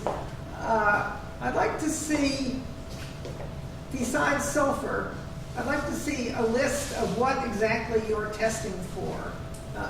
You have my email. Can that be sent to me? Sure. Easily. Okay. And what the amount you found in the test was, what the action level is for any of the things that you tested for. And some things are showing up that are surprises, not only the changes in sulfur, which I realize go up and down all the time, but I know from experience in previous county that when you get clay in your system, it's very, very expensive. Thousands of dollars worth of equipment just to keep your washing machine from breaking down, for instance. So I was wondering, are you going to test for other things besides sulfur, including turbidity? We have a family with a newborn. You can test for nitrates and nitrates, heavy metals, pesticides, and also iron, hardness, smell, stuff like that. So I would like that information to be made available. In addition to that, because people are experiencing changes in their private wells, I would like that to be part of the testing that takes place. I think this is a protection for you guys. If somebody says, yes, you can come in and see what my water table is, they should also be offered a test so that you can say to them, well, your water was hard before. No change has occurred. Or if somebody finds that now they have nitrates in their water, they have a baseline from which to say there were no nitrates in the water at the previous test, and now there are nitrates. And I think that is absolutely essential for the protection of the homeowner's health, the protection of the village supply, so that you don't have to shut it down, and everybody's protection in terms of paying for extra equipment or new wells or whatever. So I think that's absolutely essential. And my other question is a political one. Where are we in the lead agency process? Has the village declared itself lead agency? The village has not declared itself a lead agency, but we haven't entered the secret process. Okay. As we're about to enter the secret process, then there has to be we have a plan. Then there has to be a declaration of lead agency. Right. But we haven't entered the secret process, so there hasn't been any declaration. Okay. We are the recipient of the grant from DEP, and we are the agent that hires the professionals, the scientists and the engineers.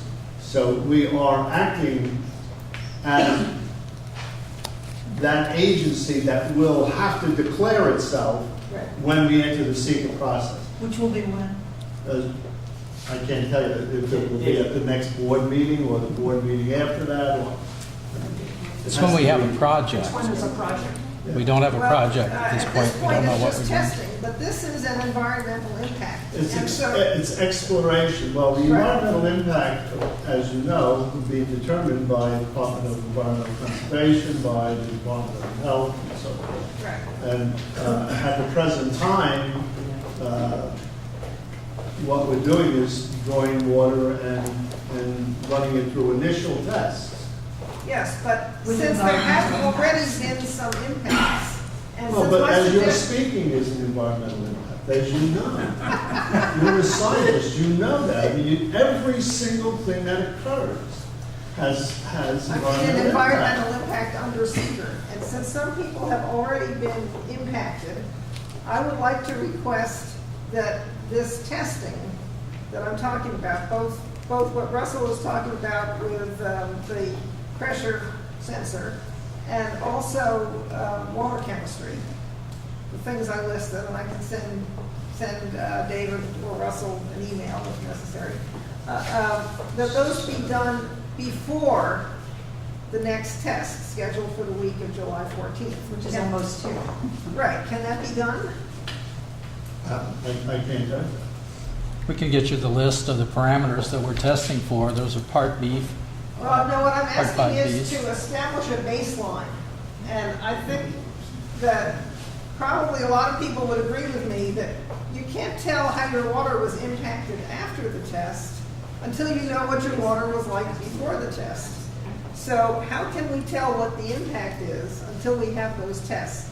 So would you collect from those homeowners who agree to let you examine their well, will you collect water for a variety of tests?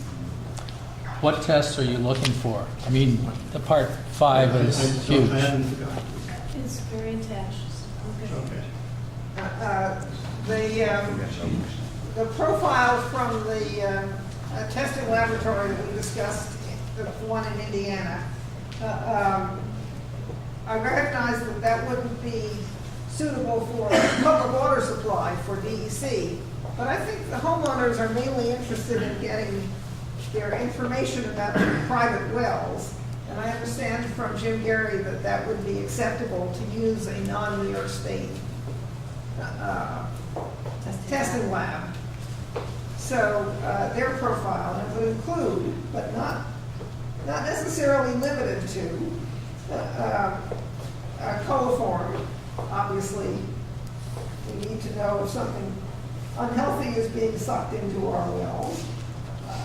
Iron and other metals, hardness, pesticides, herbicides, sulfur, and turbidity. This whole area used to be an apple orchard. If you look at the 1970 topo maps, it's apple orchards. That was some pretty nasty pesticides used in those days. So it's quite well possible that that's the stuff down there. But like she points out, could get drawn into our wells. And maybe they're already, which is possible, but it could also be drawn out by this change. Let me suggest that I cannot promise you anything. We would have to be in touch with our Department of Health, because we would want to know that our Department of Health would find this acceptable. You may know that the Department of Health every year does an analysis of the water that we use, and they give us a breakdown of every, I think that the number of items in your list is paltry by comparison to the number of items It's 93 items, I believe. in the DOH list. So DOH here knows how to do this. Right. And I don't know that we would want to kick them in the shins by saying we're going out of state to have something done that they can do. I think what Amy's talking about though is if she had to pay for it herself, right? You're anticipating that, that's why an Well, no, outside. I'm suggesting that this should be paid for by the DEP, not by the homeowners. I don't think the homeowners should have to pay to establish this baseline. But in exchange for There is- Well, in that case, Sorry? in exchange for having your well monitored, this test will be done for you. Well, not for people who don't want anybody to go look at their wells. This would have to be by consent.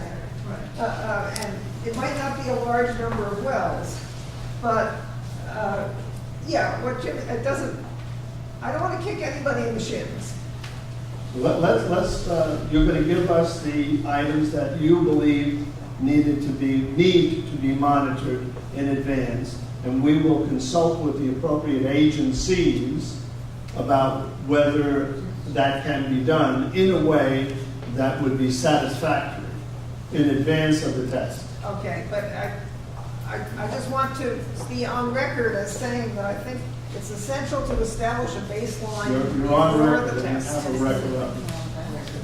You have that. I just And then you.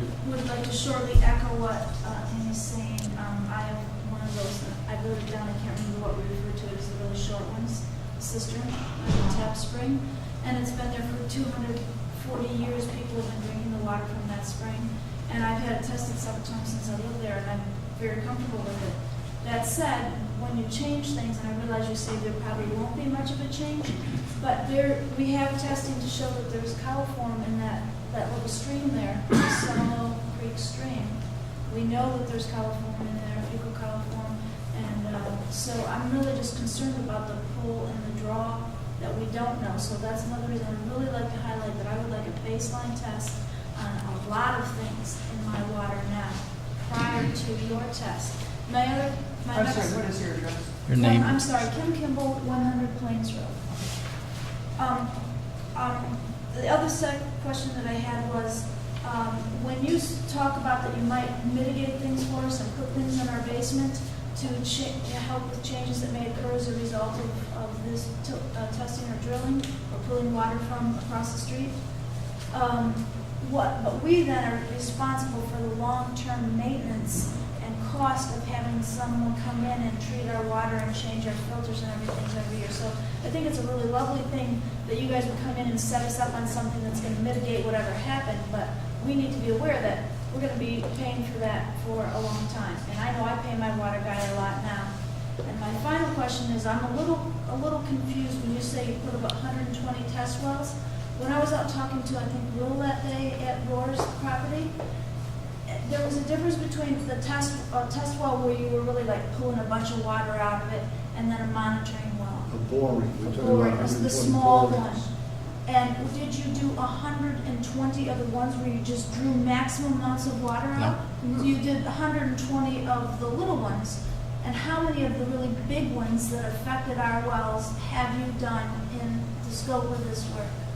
We have two other wells similar in size to the Roars well that we've done. The production is not that good, and the water quality was not nearly as good as the Roars well. So I guess what I'm suggesting is that with only 3 of those big testing, that it wouldn't have been too cumbersome, and I wouldn't have had to attend a meeting that I didn't really know about or read about in the paper to know that I may lose my water. I guess I'm just suggesting in the future, when you do big tests, the neighborhood needs to know in advance, because we're talking 3 wells, not 120. Ma'am, please state your name. and- Donna Lehman, 118 Plains Road. First, I'd like to support what you said. I think it's totally common sense to have baseline testing done to make a comparison. Absolutely. The other thing I wanted to refer to was a remark that I believe you made, something about how 60 homes on the Plains Road were going to be sent a letter asking if they wanted to have their well and all that. Which homes are those? I mean, I haven't counted, but what's the base? Does that include the whole of Plains Road and all of Locust Lane and all the other, all of Woodland Drive? What is that based on? Because part of the letter that this meeting notice that you sent out said that neighbors have been visited to learn more about existing wells. Well, I'm at 118, it's not that far away. I never got asked any questions, and it seems to me that, I mean, I'm obviously not a scientist, but it seems to me that maybe we want to widen the area of people who are included in this. I thank you for having this meeting, by the way. I should have said that first. We, as I mentioned earlier,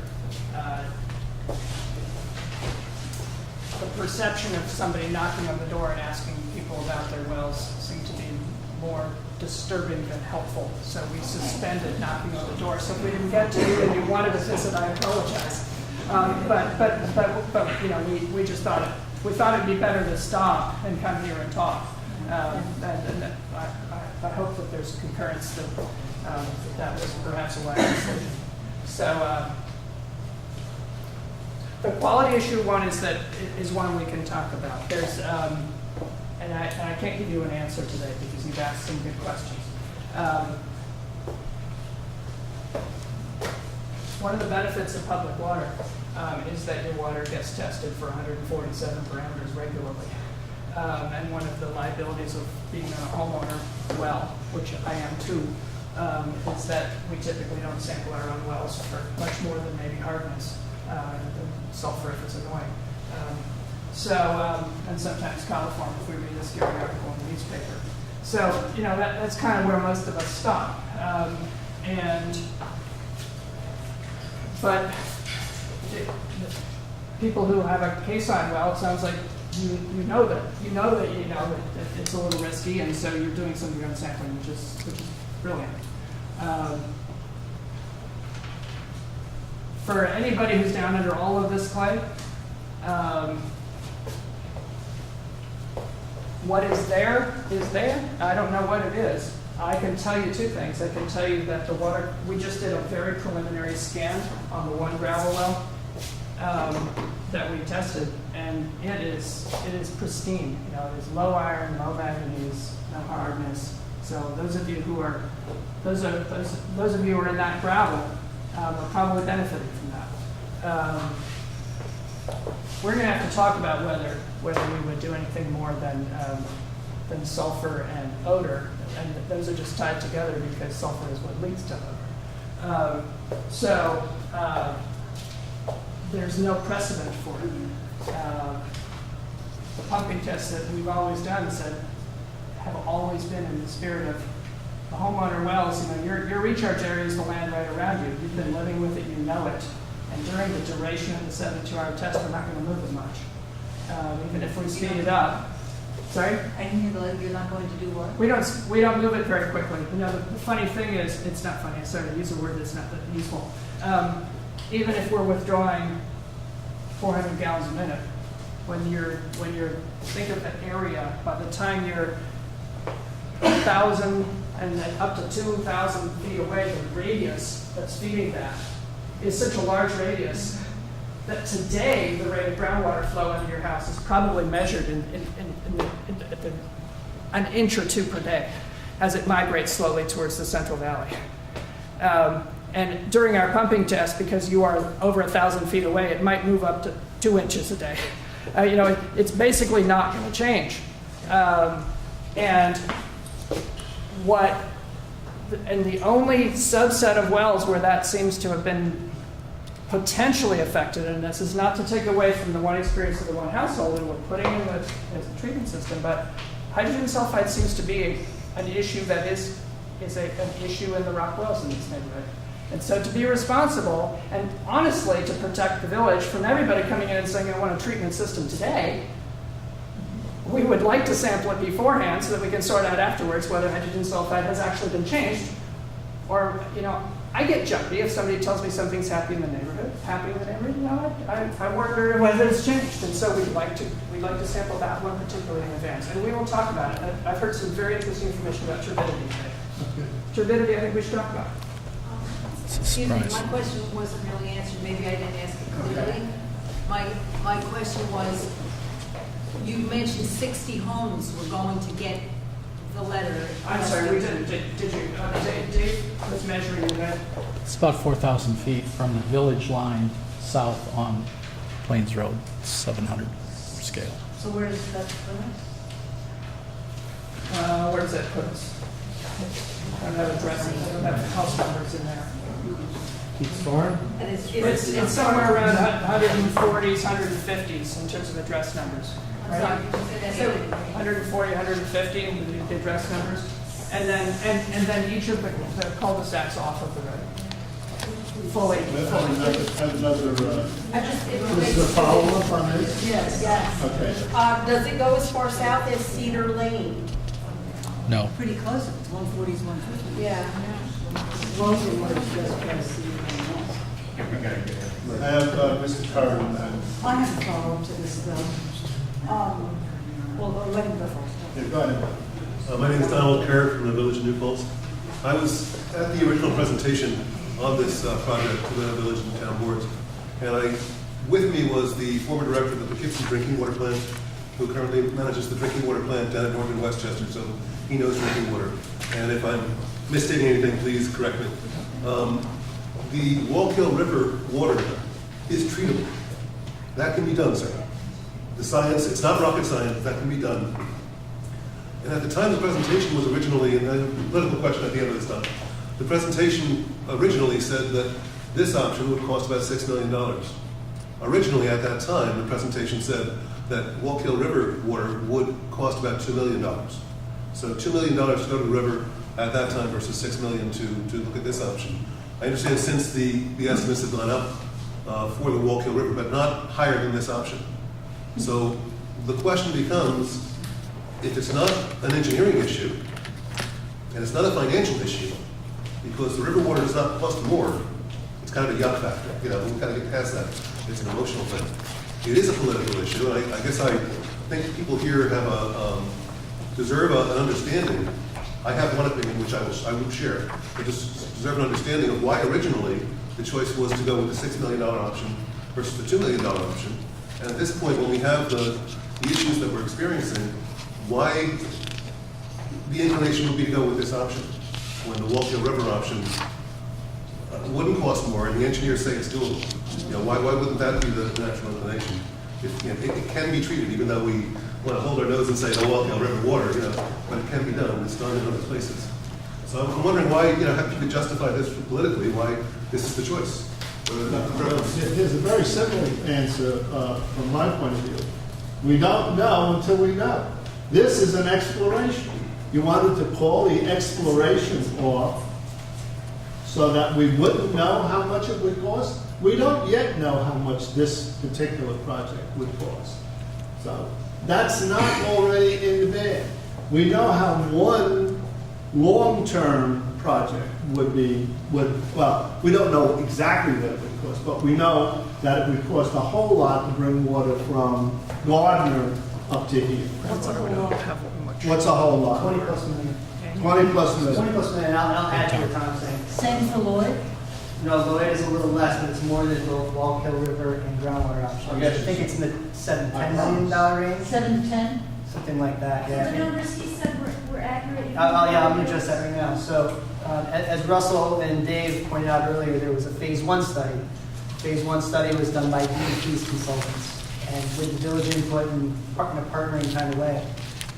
Our consultants concluded of the options that, and Don might be right, I have no recollection of the $2 million option. I'll go back through and look, and I trust him being I'm not aware of it, but our report, which is in the village hall and is available for viewing, concluded that both the Wallkill and the groundwater options were in the $5 to $7 million. And that was filled out, and it was an early facility plan. It was a very, high-level, global kind of broad brush estimate of what those could cost, but that's with some contingency, so it was accepted as a realistic cost. It included a figure for mitigation in the case of adversely affected homeowners? Sure. And it also included, treatment that would be needed for the Wallkill, and I think the benefit here is that groundwater, if in one spot, may cost a heck of a lot less than this $5 to $7 million that was originally posed. Or it may cost more, depending on the impacts. It could cost more, I'll give you that. And what was contemplated in that effort was, multiple wells in all sorts of locations that had to have their individual treatments and converge on the village. That's not what's ending up to be happening here. They had their troubles in trying to find the geology network, but it is more of a central concept, which is a good thing. But $2 million estimate, Don may be right. I have all the presentations. We did these work. Dave's raising his hand. He was at meetings and Russell was at the meetings, so maybe they can corroborate this. I have the report, and it's there's a range here by various scenarios. There's about 5 different ranges, but the minimum was 5.3 million, the maximum was 9.4 for the Wallkill River and the Wallkill River intake. Right. The original meeting, the very first presentation, did have numbers 2 versus 6, because it was a topic of a lot of conversation at that meeting. I'm really surprised. I need to look at that. Yeah, I want to get that. 2 million But the is. point is right now, there's no more expensive option. The Wallkill is not more expensive. No, than so it's a good point. why not consider that? And the third option was of the Lloyd. If you think about, let me just say one more thing. The third thing about the option to Lloyd is then you have to pay for the water. So not only do you have the $7 million to build it, now you got to pay for it. It's Well, you're also talking about us potentially having to pay for water that Right. we don't pay for. Yeah. Now, we've already made Right. investments in our own water system. there is a cost there, pointing that out. Well, right, but this isn't only a cost factor, right? Cost is a factor. Sure. Can I, since DEP has the floor, may I ask him one other thing? Since just because he has the floor?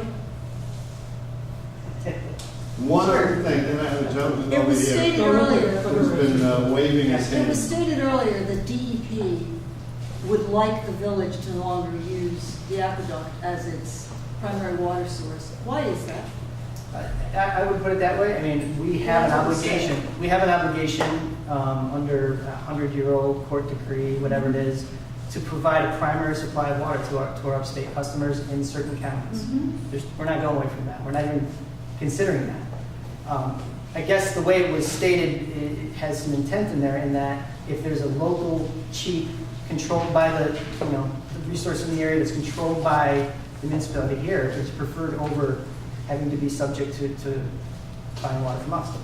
So there's no, you Okay, you are our that's a very customer. different statement than what was said earlier in this meeting. We're not going anywhere. Yeah, right. If you treat us as a primary supplier or backup supply, that's fine. And would you say what water costs now for 1 million gallons from DEP? I'm not sure how much you've been paying attention, but our water costs have gone up a lot, and I think it's over $1,000 per million gallon per day, and things keep rising. So the cost of the water is slowed down in its increase, but we're fixing a lot of things right now too, so it factors into the cost. So, Mike Merriman, 1 Woodland Drive, right next to Ralph. And I was surprised to hear that he had damage to your pump, or your tank. Yeah. I'd just like to say that I've worked with hydrogeologists before. I understand you're trying to take a reasonable guess as to, or estimate how far the impact might be out from this well that you wanted to test. And that you found there was a couple of little surprises there.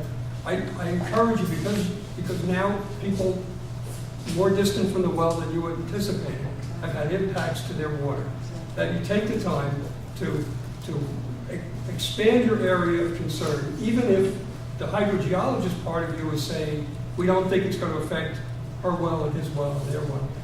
Expand your area of concern and do some kind of pre-testing of the water for people who are asking for it, just because there's now fear has been introduced into people's homes, and you really want to try as hard as you can to make sure you allay that. And the best way to do that is what Ms. Donnelly is saying, is do some pre-testing for a couple of parameters beyond coliform, so that people can feel comfortable afterwards that their water hasn't been adversely affected. It's worth the effort, because you've got a whole community. This is not representative of everybody. And again, I agree, you probably were being prudent in how far out you thought the impacts would be. But it's turned out to be a little bit farther. So please, expand your area of concern and do what you can for the homeowners. And lastly, maybe there's some money in the New York City grant to do the kind of testing that the homeowners would like to have done. Just because it will, from a liability standpoint, if somebody sues you later on saying, my well is now undrinkable, but there's no baseline to go from, you might be stuck in court. You might get a class action suit against you because you didn't take the time to do some additional testing when a homeowner requested it. So please expand your area of concern, even if it goes against the hydrogeologic part of your heart.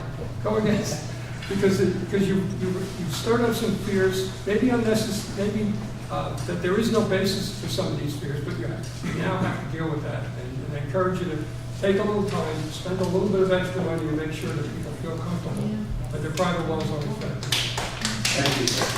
I like your judicious approach to recommendations also. I have this gentleman over here. George Bartowski, 139 Plains Road. I guess these are kind of like political questions. I came here with the impression that this was going to be a temporary thing while they were repairing the aqueduct. Getting the feeling now that you're looking for this to be a permanent source of water with the aqueduct at the backup. So we're talking about long term. We're not just talking about a couple of months. You're talking about the rest of our lives. We got to deal with this. And who knows what's going to happen down the road? You can't predict water that well. It's water tables. Second point is this being fully funded by a grant, or does the municipalities have to put some of these costs? Right now, the entire project has been funded by DEP. Right. What happens going forward if there are additional costs? We have to request additional funding from Now, DEP. Is there any cost to town taxpayers? At this moment, there is no cost to the town taxpayers. What I would suggest to you is that it's not impossible that if we did find a permanent source of good water that did not need to be significantly treated, that it would be beneficial to the village, obviously, and the town, and if there ever was consolidation between the village and the town, the community of New Paltz. Right? I'm just saying. You know, somebody asked me a political question. I have a right to make some political statement. Right? I mean, is that not the case? I just have one more thought. Yeah, go ahead. The monitoring. Yeah. Would be a consideration to give everybody a homeowner's a voucher where they can have the test done, as opposed to like you coming out of the house and sampling it, say, okay, here's a voucher, you go to a certain lab to have these. Just a consideration you might want to consider. We'll put this in the hopper as a way of thinking, but I just don't know what to say off the cuff to. I'm looking for an answer, I'm just suggesting the right. It's an interesting thought. And Ms. Donnelly, again, and then you, Madam. I wondered why July 14th has to be the testing date, because if we're going to collect water for a baseline sample, which seems to be a pretty solidly held consensus in here, that would be a good idea. It would cut down on litigation. It might not cost so much in bulk. And it would give people an option to decide, maybe, if you want people to go on village water, maybe knowing that your well is actually kind of icky might be the way to get them onto village water. I can see a lot of benefits in having the information, and I can't see any drawbacks at all. But it might take a little time. So why the week of July 14th was my question. It's a tentative schedule. Our contract is good through August, and so we have a lot of work to do between now and August. What, your contract for the war All property? right, if you can deal with this one question, please, and then I have another one in the back. So we'll deal with this one question. Okay, I just want to know, with whom is this contract? That's our contract with the village to do this work, the investigation work. Okay, And so, and remember, we have a contract with DEP, right. which is, and if you think it's easy to negotiate with the comptroller of the city of New York, you're wrong. It's the fall 2015 deadline coming up, so. June 2016, yeah, you're right. They have to test it, they have to build it, and install it. So You there's a lot to be can't put it done. off for 6 months and then get it. No, I'm just talking about a week or two, I think. I Okay, think I'm talking about a month. my concern extends into the future. Your name, This- please? This is a permanent source. I live right across the street, and I have a beautiful view. I have peace. I love that property across the street. I walk my dog over there. I have permission from Dave to go there. Are they going to build some sort of facility? Is it going to destroy the value of my home to have this water being pumped across the street from my house? I'm greatly concerned I about understand that you would be concerned. I can tell you this, that water treatment facilities of the sort that might be required have been pointed out to me in Wappingers Falls and down in the Katona area. They are very much smaller than this room. They are small, all of this room. much. You would not think rather than fit. There's a drop. There would be it would be a very small What facility. about lights? Any noise? It would be a very low facility. And noise. There would be, it's a very quiet. And I What do you want? and could I vomit if I was not You happy? bought it? No, because there would be both moral and legal. That's true, Jill. Hey, Tom, point down to Dave too. He's got some input. This is a chlorination building. This is probably a little bigger than would be needed for the Roars well. Like a 10 by 12 building at most. And it could be tucked in by the tree line also. Could And be if I let pretty- you drill on my property, how much are you paying me? Do you have water? Don't answer that question. Don't answer that question. We have somebody else Could here. I have your name too, please? You can't get off that Yeah. easy. I'll get back to you after this, Johnny. Okay, my name's Rick Walrath, I'm from 5 Locust Lane in New Falls. And listening to everything here, we seem to be hell-bent on going up these little yellow dots and everything else, saying this is the only place that we can possibly drill, and maybe it's the most right place to. But as Don had said, and as this other gentleman said, and the DEP says, the cost of taking it from the Wallkill River is about the same as putting us all at a point where you're disrupting our entire lives, okay? And I agree with the long-range thing. Water levels move. So if we're going to be supplying all the water for the village and everybody else, and down the road 10 years, are we going to have any water? Are we going to have problems? If we have a Wallkill River right there, putting the cost aside, okay, if it's less, more, about the same, why don't we're not exploring that at all. What we're talking about, the little yellow dots, and we're going to drill here, we're going to build this house, and everybody here is going to benefit from that, and we are not benefiting at all. If we can get clear water from a river that's flowing right next to us, why aren't we at least looking into that? We don't seem to be doing that at all here. Jim, Gary, do you have something to say about that question? DEC is absolutely not involved at this point. This is a decision But that the village has to make. You said that the water could be. Yeah, DEP has funded a task, and it is being advanced in parallel right now, the first step of which is a monthly sample for a year. Dave and Russell have pulled a sample since January every month from the Wallkill River, and it is still alive. It's an option that's still moving. There's no decision that can be made on that to understand the quality over a 4-year spectrum year. I understand that, but it seems like this whole meeting is going in the direction of building something for somebody's benefit that's going to be this, that, or whatever it is, when we do have an option sitting there, that we don't seem to be paying any attention at all. You keep saying Why we don't don't. I see a picture of the river there and a place where I can build a little something along the river and pump the water out and telling us how we can be doing that? You like that? That's a political question, sir. This is all very political. I give an engineering One answer? reason why the focus has been as it is because all the people here are from Plains Road. No. Oh, wait a minute, we're not benefiting.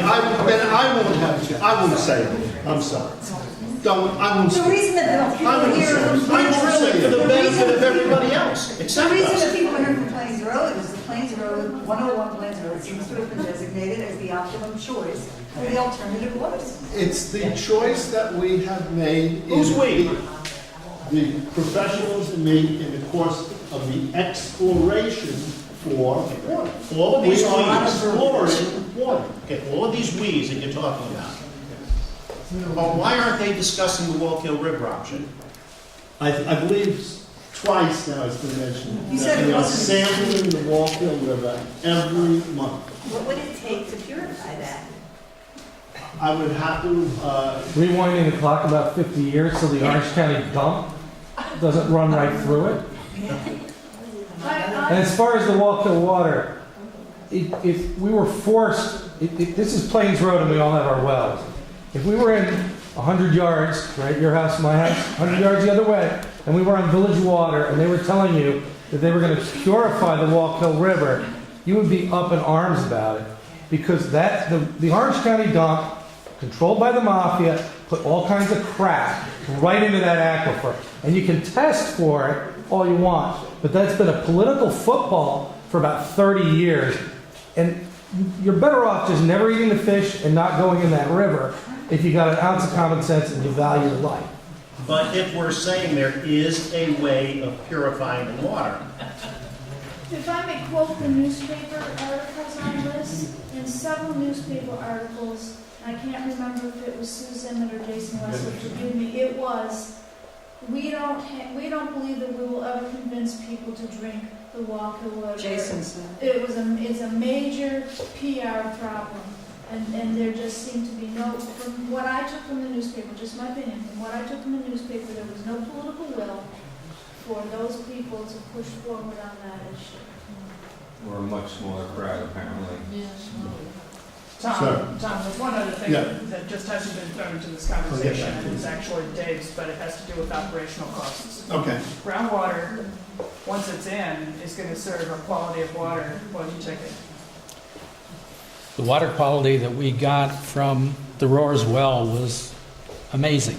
That's all I can say. We expected to get really high iron and manganese, and it was absent. It was really pure water. The water out of the Wallkill will take a really high level of treatment, and there's one other factor involved here. The permitting for that intake would be huge. It would be very time-consuming, extremely time-consuming.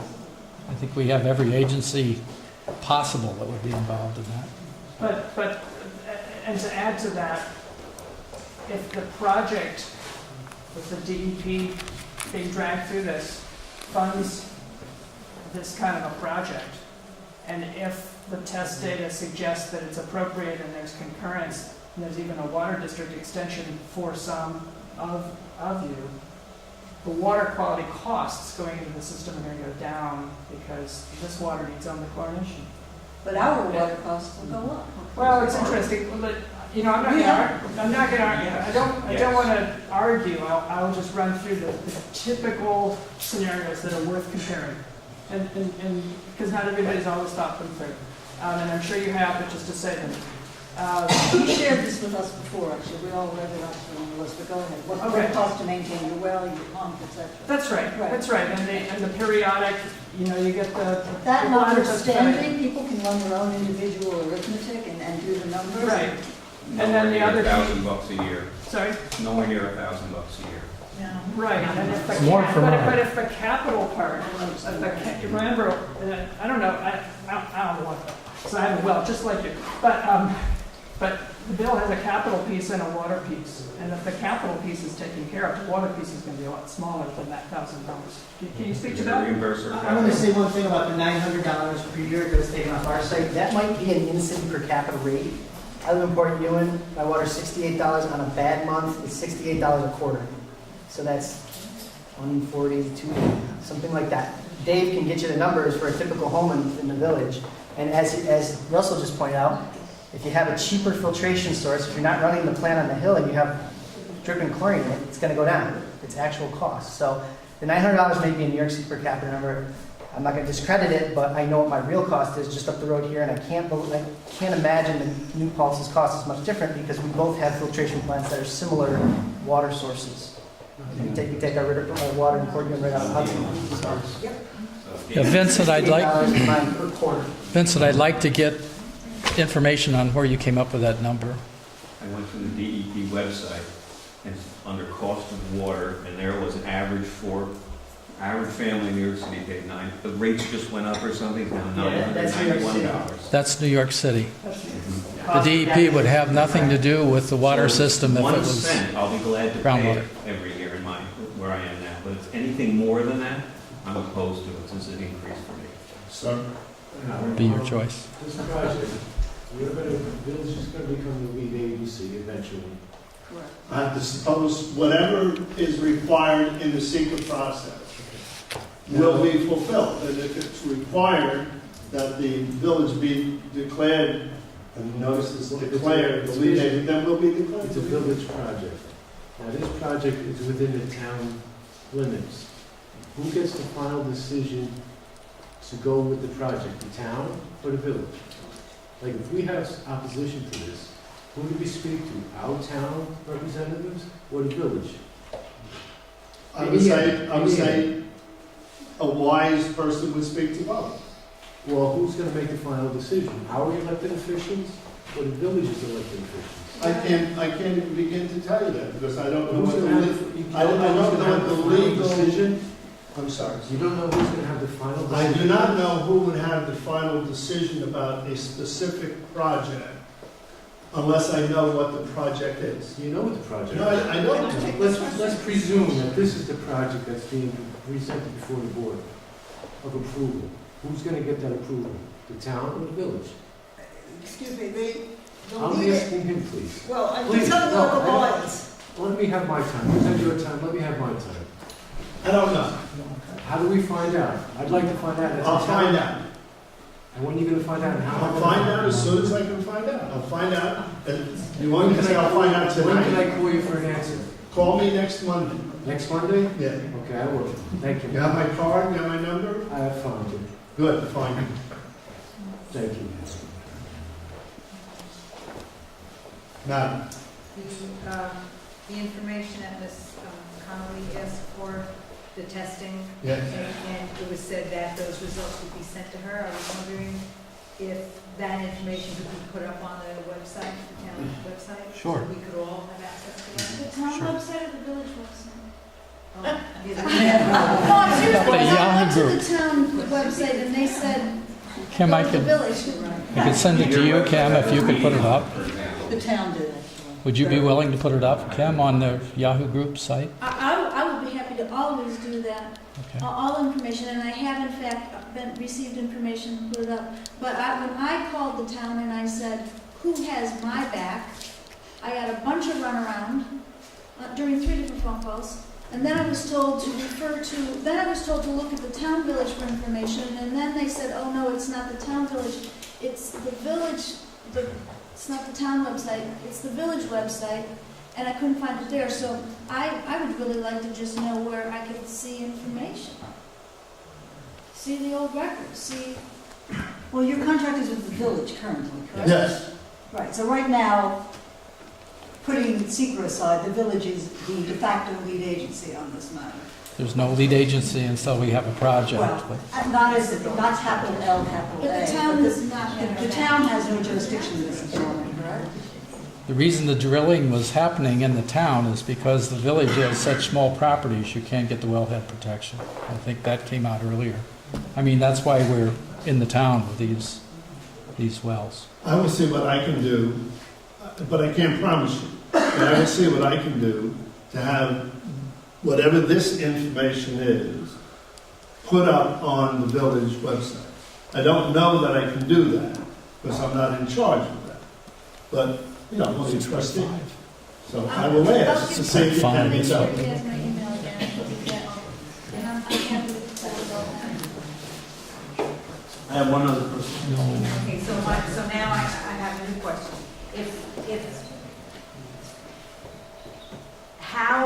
How can the information, the results of all the testing, how is that going to be shared with New Paltz, town and village? I mean, I know that, you know, there's always been big issues about town versus village and that whole thing, but we're all people, we're all living here, and it makes a difference to us. And we need to know, we need to have the information, the answer, the results of all this testing. People need to know it, so how is it going to be given to us? The results of our project is going to be put into the final report. And again, that's going to happen at the end of August. The EP will have that report by August. And do you know when the next round is? How do we access that report? It's going to be going to the village, and after it's received by the village and reviewed, it's a public document. It's a public document, and remember that the village is still constituted of its elected officials.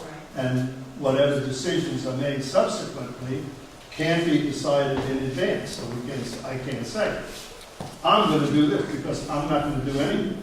There will be decisions made by the public officials of the village acting as a body.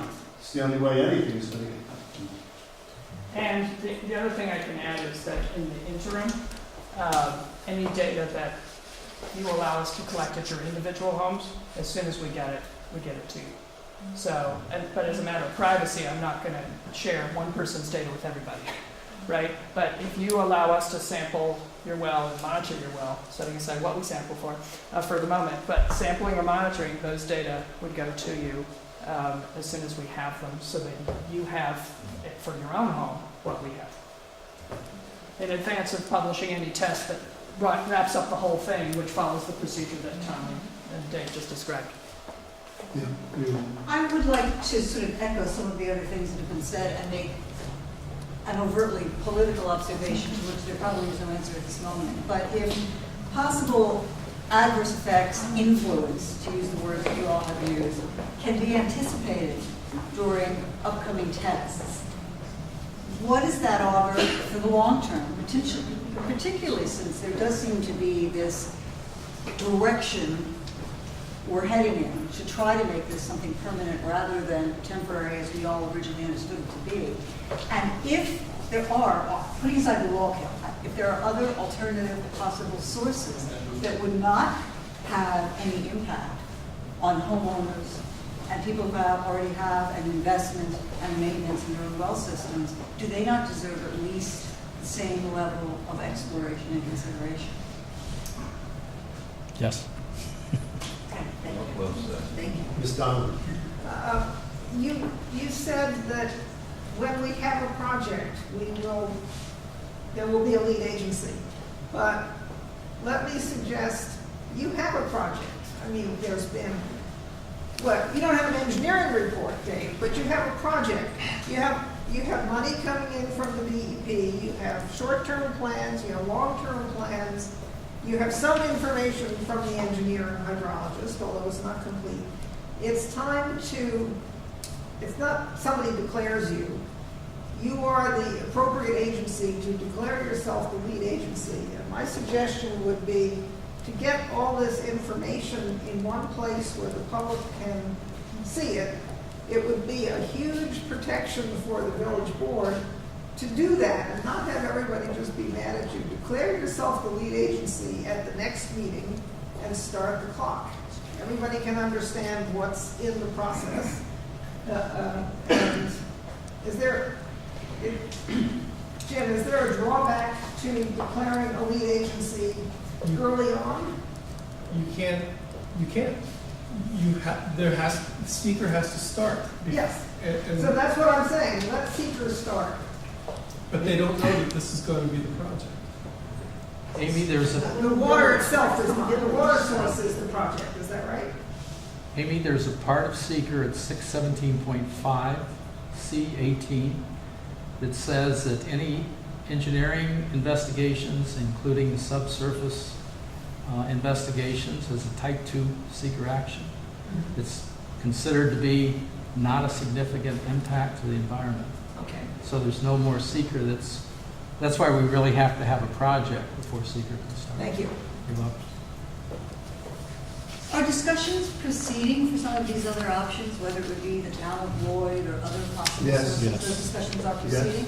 And will it be possible for us to know more information about how those discussions proceed since our And lives? dates where they're going to happen? Well, I can't tell you that in advance of certain actions, but I believe it was in last week's New Paltz Times that there was in the Lloyd section a notice that they had been in conversation with us about how we're purchasing water from them.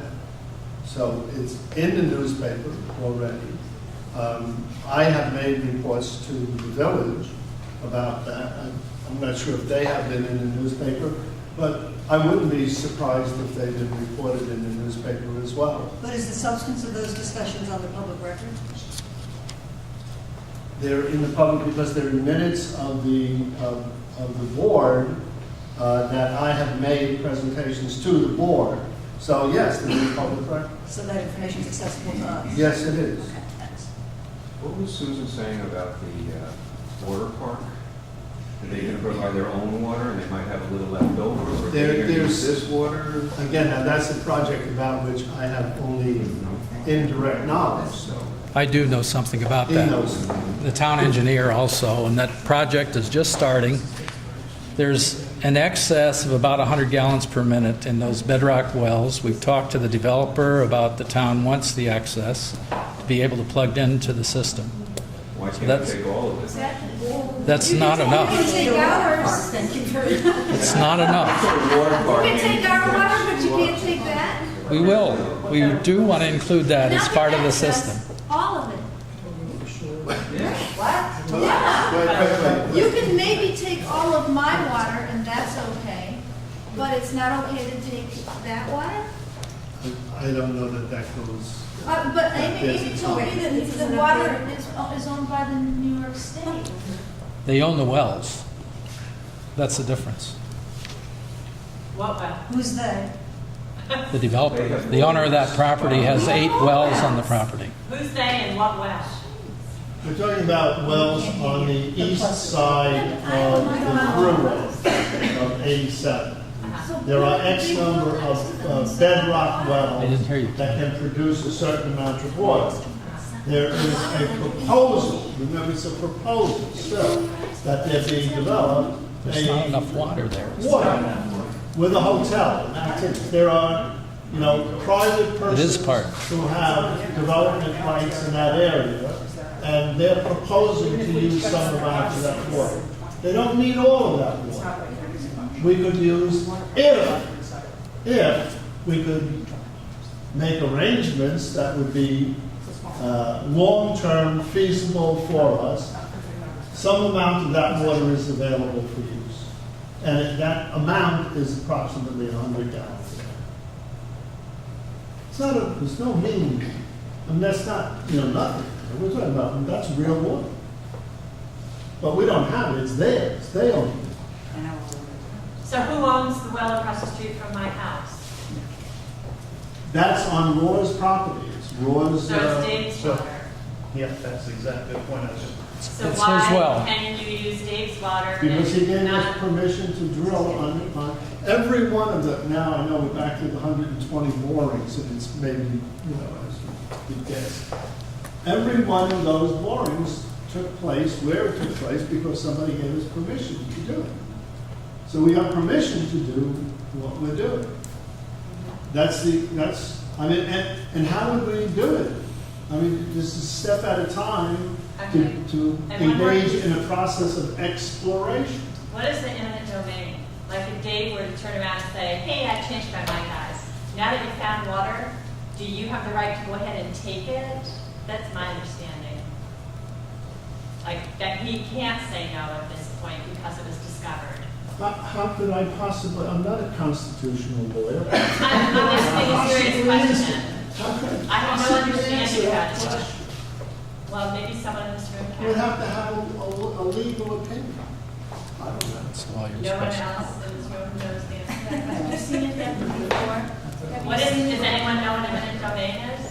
I know. Have you seen that happen before? I'm not asking. But who drives the well? We had, these guys oversaw the water bill. Okay, so who paid to have the well drilled? DEP paid the village pays the engineers and so forth. So basically, okay.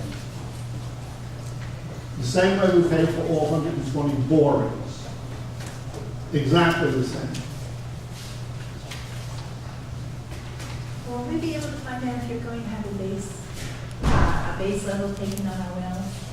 When will we be able to find out, yes or no, did you say? Seeing that you're going to start on, what was it, the 14th of July? I don't mean to rush you, I'm just curious because that really makes good sense.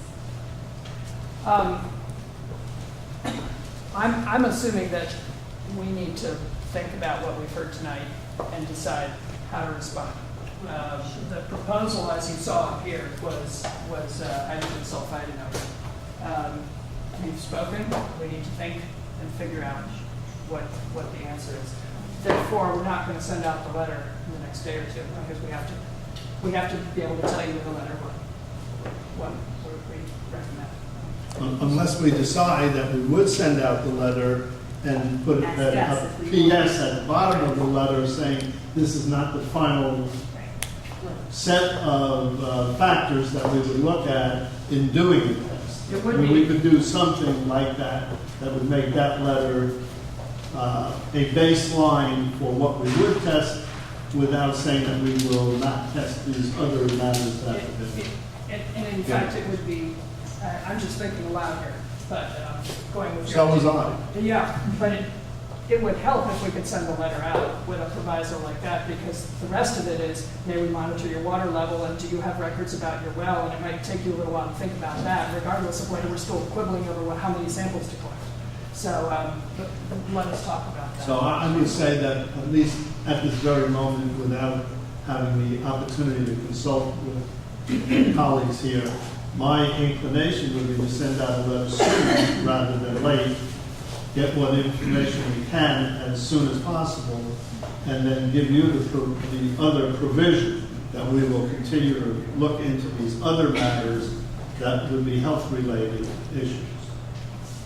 Since we're not sure if we can get the village or the town to put this information out anywhere where we can just go online and see it, would your company be willing to give us a couple pages on your website and provide us the information in real time when you get it so that we can go in and peruse it? What kind of information are you looking The for? results of your testing, all the stuff that I could file and say, I actually have this, your engineering reports, if you're monitoring my well, or I guess you wouldn't want to put that on, but the letter in advance, the thinking about which things you'd be willing to test, since we don't have a good line of communication, except for an occasional letter, do you have a place on your website that you could create to communicate with us that we could go to? I could do that. I think it would be more direct if I could get it to you and you could put information on your group site. Well, I can do that too, but I don't have, I know that sometimes they're gonna wanna go pull stuff off, and Amy's gonna wanna pull stuff off, and you're dependent on like 3,000 emails, and I'm not exaggerating, well, I am a little bit, not too much. I would really prefer that someone just say, here's a place where you can go for the information. I'll send it out. I have my address ready for you, but I would need to know what information you're looking for, and specifically, there's some information that we certainly couldn't give out because there might be acquisition information there. I mean, there's certain information that will be confidential. I will get whatever I can get to our planner, who will help work with the other staff to post whatever we can post as soon as possible. Tomorrow, Monday. I mean, are you anticipating that during this next round of testing, from what I'm hearing, it sort of sounds like you are anticipating additional negative impacts, potentially on a number of homes? No, Go ahead. no, go ahead, go Finish your ahead. sentence, because I thought a lot about this, but ask your question. No, that's okay, go ahead. That is the question. That is the question? Yeah. It's a fair question. And I thank you for everything that you're presenting to us. This is- The tests that we ran, the preliminary tests that we ran at 3 different rates added up to more hours and more gallons than our 72-hour test proposes to take out. And the rate that we did our last step at is approximately the rate at which we propose to run our test at. So, quite honestly, I'm not expecting any more significant impacts than what we have. Because, in a sense, we've already done the test. But doesn't that beg the question why all the mitigation measures that you're proposing now were? Well, I will tell you, we've had heart-anguishing discussions as to whether we should create hysteria in the neighborhood or just quietly talk to 4 people and say, sorry, we had a screw-up. And guess what?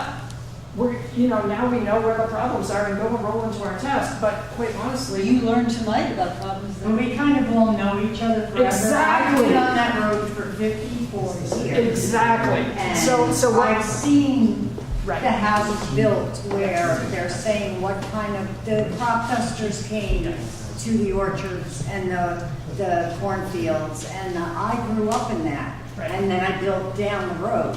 So to even know, like the sediment, if we ever have a problem with anything in the house in the water, you turn it off and turn it on, you've got to unscrew everything. And now what are we going to have if something does go low again and we had our well pounded? Before you're over, good job. But it's the kind of thing I don't want to pay $68 a month. I don't want to, I want a quarter every 3 months. I mean, even a quarter. 4 times, I don't want to pay that. And to see the difference, and is anything going to happen with the wells once things drop and, something that can hurt me from when I was a kid trying to ride under the crop dusters and getting yelled at, now it's going to come back to get me later. So, You had fun. but I am, there is a concern, and I'm hearing 140, where is she? How close to my house? The other night, I hosed my garden, and there was like a foam. Yeah, that's the oddest thing I ever looked like. It looks like soap. For like the next day, nothing. The next day, this morning, I went to hose, and it looks like soap. I think what we can anticipate is unanticipated consequences, which is what you're obviously trying to address. We're trying to find a middle road because I think we learned enough honestly to tell most of you that in fact we're not concerned about you. You hope. But correctly, but we hope. But we have actually a surprising amount of data. I mean, we have our own well that was installed at wherever it is near 140 some, right? What's the address for the 146. 146? That's what I said. Right. 139. Right. So we did something. And what we saw there was some water level drop, but well below anything that, if anybody's pump is within 10 feet of the water table, that pump is too shallow. So when I only saw 10 feet of drawdown, I said, okay, I'm out of the area that I'm really concerned about. Where I start getting concerned is when I see 30 or 40 feet of drawdown. Because then I know some people's pumps are set high, or we found that some wells are shallow. And then I start going, okay, now we better take concern. Yeah, so as best we can tell, that's limited to about 8 or 9 homes. Now, are you speaking So about we're the talking- test or possibly in perpetuity? Since Well- this is being proposed as something permanent. Well, it's a fair question. And one of the things as a hydrogeologist that was technically heartbreaking is that we got to the point where I was seeing water levels stabilizing. And I was reporting to the whole team, and guys were figuring out what we can actually sustain here. And then we got the phone call, and we shut down our test. And I'm like, but I'm probably within 12 hours of knowing the answer. And so, I mean, technically, it was pretty frustrating, but it was the right thing to do. Yeah. But my point is that I think that we were close to reaching a stabilized condition, which is the condition that can be used perpetually.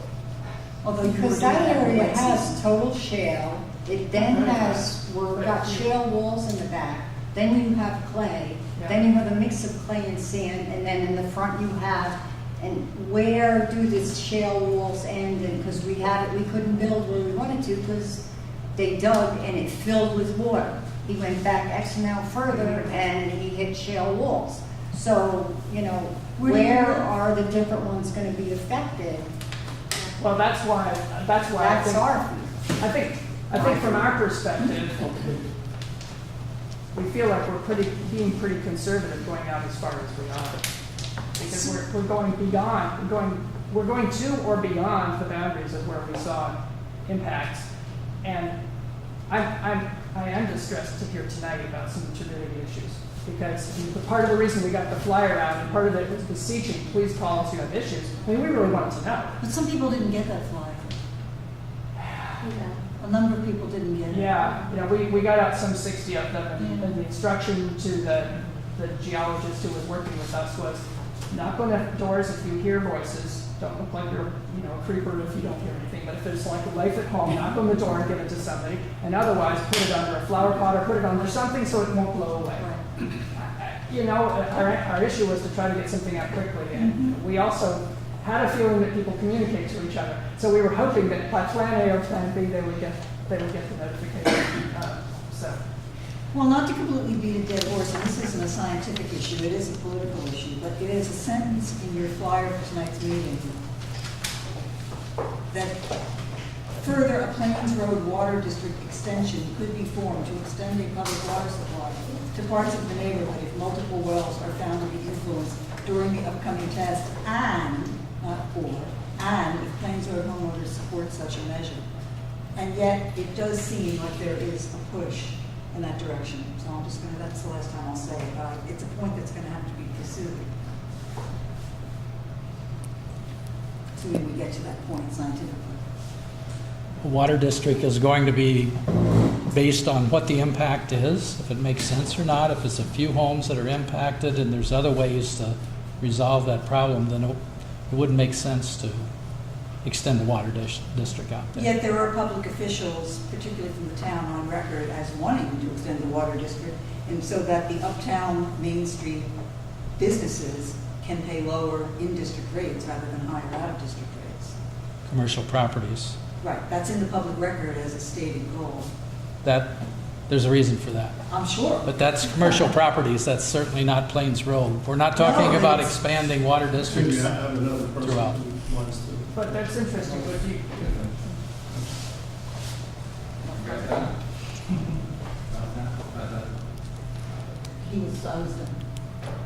I'm a fixer 109 Plains Road. I'm curious, how much water does the village and town require? What's the current usage? What's the current usage of the water per day? Per day? Yeah. Somewhere in the vicinity, it depends on which day. I will say a number, but you have to understand that it changes when the college is not in session, when the college is in session.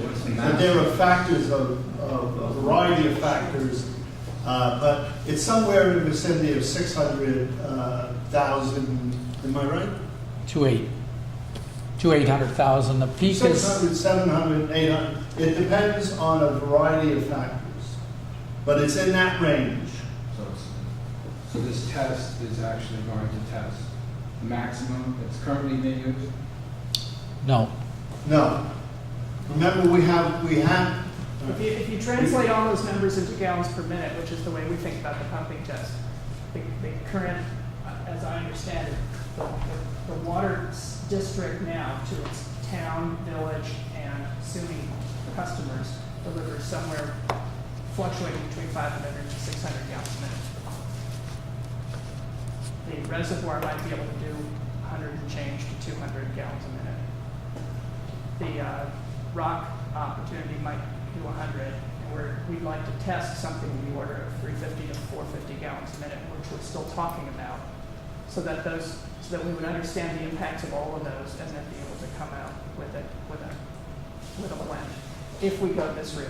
And I think it's fair to stress that the Wallkill River is still being looked at, and the conversations with the interconnections are still being happened, but this was a response to, there's a community saying what's happening to our wells, and we felt like we should talk to you about this, and perhaps bore you a little bit less with the discussions about all the other tasks, but they are ongoing.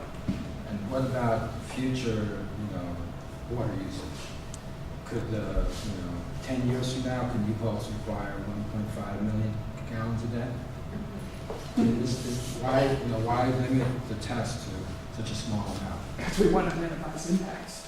I think the question that was asked earlier is what is the sustainable rate from this well? What can be balanced? The doctor is sitting here, right? What balances? What can flow back reliably into this gravel? Sure. So that 10 years we from can now, count it's on not it. sufficient. But the geology isn't going to change. So it might change marginally, climate change, I understand, but within some error bars, it's not going to change. Clay's not going to go away, gravel's going to be there.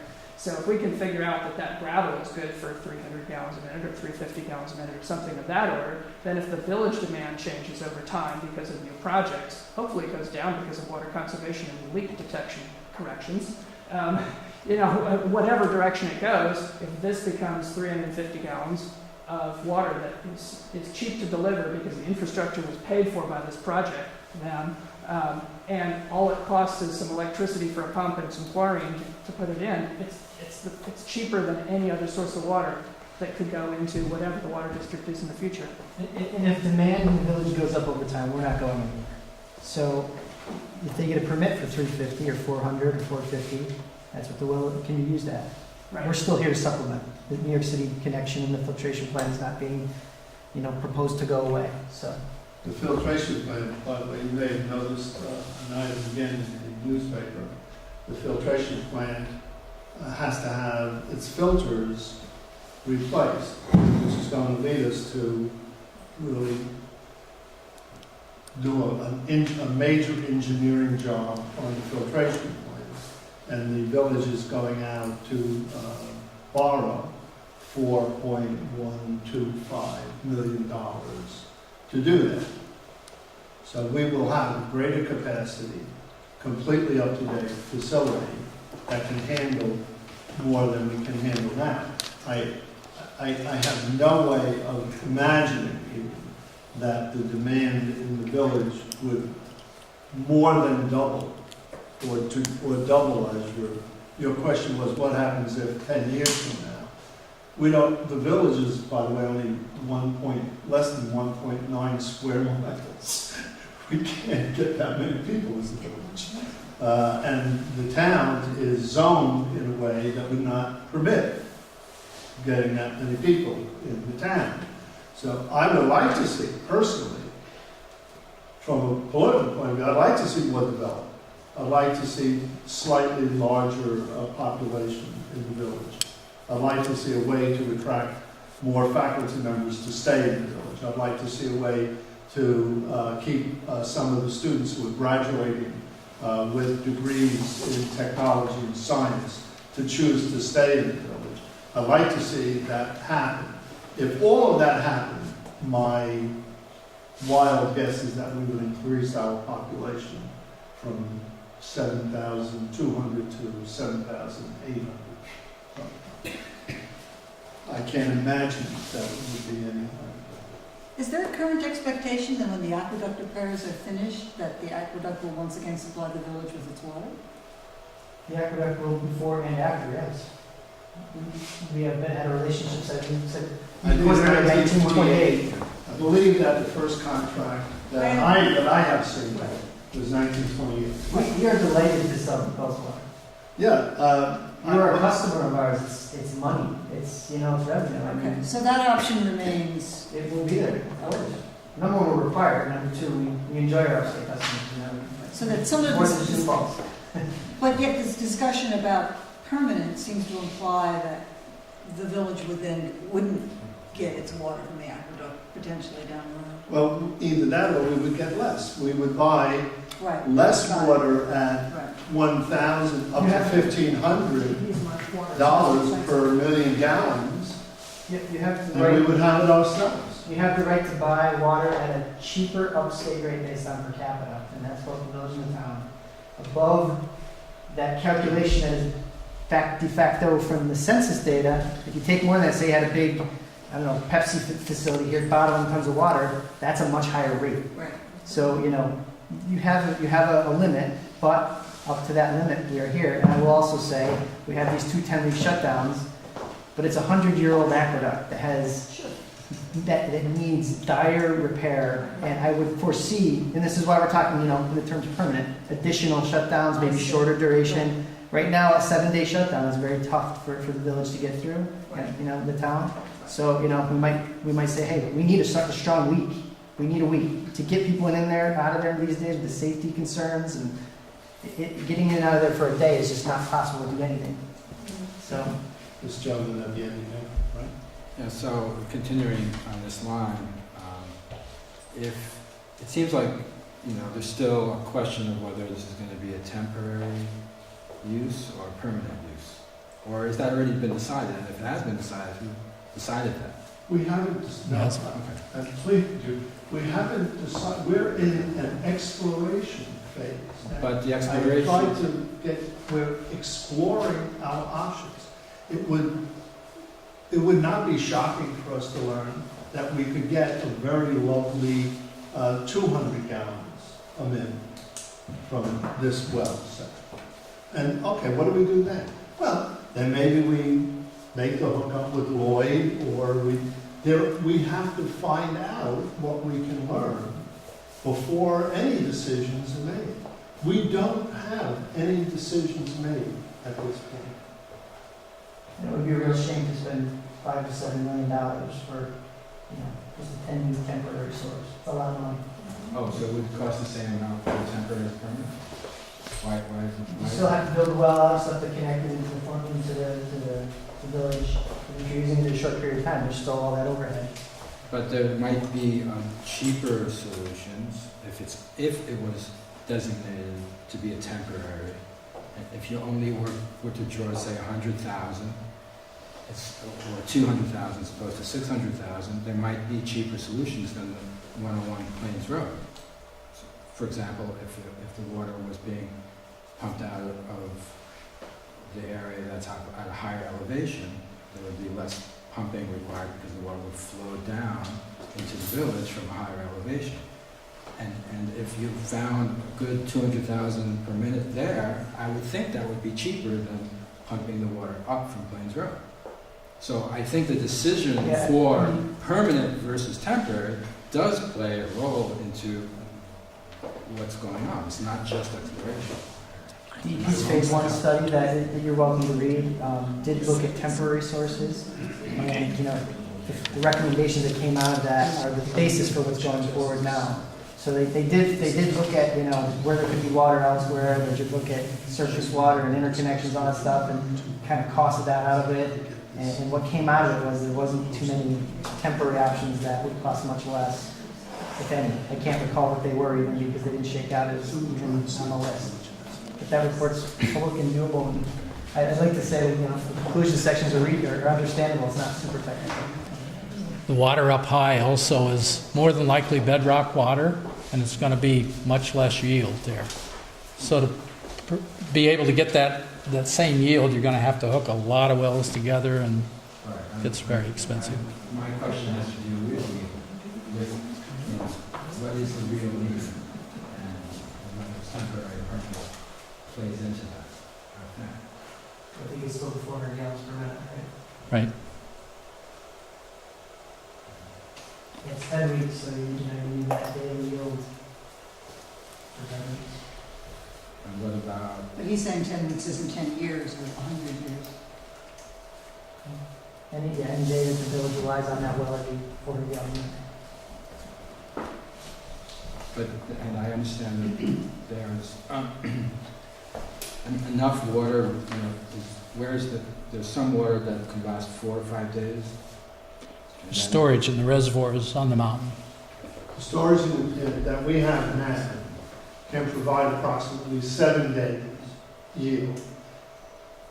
But during certain times of the year, much more because the flow is much more. So if we're in a rainy period, the reservoirs are refilling like all the time. The trick is if you use only the reservoirs, 7 days. If you take the reservoirs as a portion, it'll last for 10 weeks at much lower rate. It'll be That's what gone. Russell said, 200 gallons a minute. We would be sucking dirt 60. out of the bottom of the reservoir and sending it. So, If you use it at 600 gallons a minute, 7 days it'll get you there. If you use it at 200 gallons a minute, it'll last. Yeah. but what about, you know that repairs are taking place during these 10 weeks. Can something be instituted to limit the water use during those 10 weeks? So that At this Water moment, conservation. at this moment, no, but we attended, Do it when school's who not in we, session. several of us attended a water management meeting very recently, during which we learned some quite encouraging things. There are actually some even quite large municipalities in the United States that have achieved remarkable conservation results. And some of these are in places you would hardly believe. They're not in the liberal Northeast, for example. Jacksonville, Florida is one. A place, well, never mind. The point is, there are real conservation efforts that we should be making anyhow. Anyhow. And if other people can achieve significant results, maybe we, this progressive community, could achieve some significant results. Maybe. And I'll say that DEP is aggressively pursuing conservation strategies in the city. We're projecting hopefully 5%. We use 1,000 a billion gallons per day, so 5% is a big number for our in-city customers. But also, we have now a program for upstate conservation, where we get with our upstate customers and help them identify how to conserve and institute a conservation plan.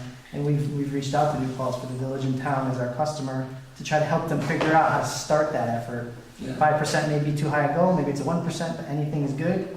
And we got to be thinking about it, and the water superintendent has received the initial questionnaire and is in a conversation with our staff, and it's happening. So conservation is a part of this solution. Now, I personally think it should be a significant part of our effort in now. It should be now. And then I'll say about the time of year, it's in there, you said do it when school's not in session. New York City does not shut down aqueducts in the summer. We can't. We need to get the water over there. We have a high demand. We need both aqueducts flowing. If we're going to do a shutdown of an extended period, it'll be in the fall. And that's this time that will allow it to happen. So Peak use. you can't do it in peak use, which is the summer, which is opposite with what the village has. They're on the opposite cycle because of swimming, but not too much opposite. In the summer, the tourism actually produces a high water usage. And what Dave has learned, and Dennis the engineer has learned, is that in the fall, it's not really, the time that we're talking about is not necessarily the highest village demand. It works kind of for both. So it's not the worst case story by any stretch of the means. Thank you all very much. Thank you. Very good, very good, thank you. It was not quite like a faculty meeting, but it was something like a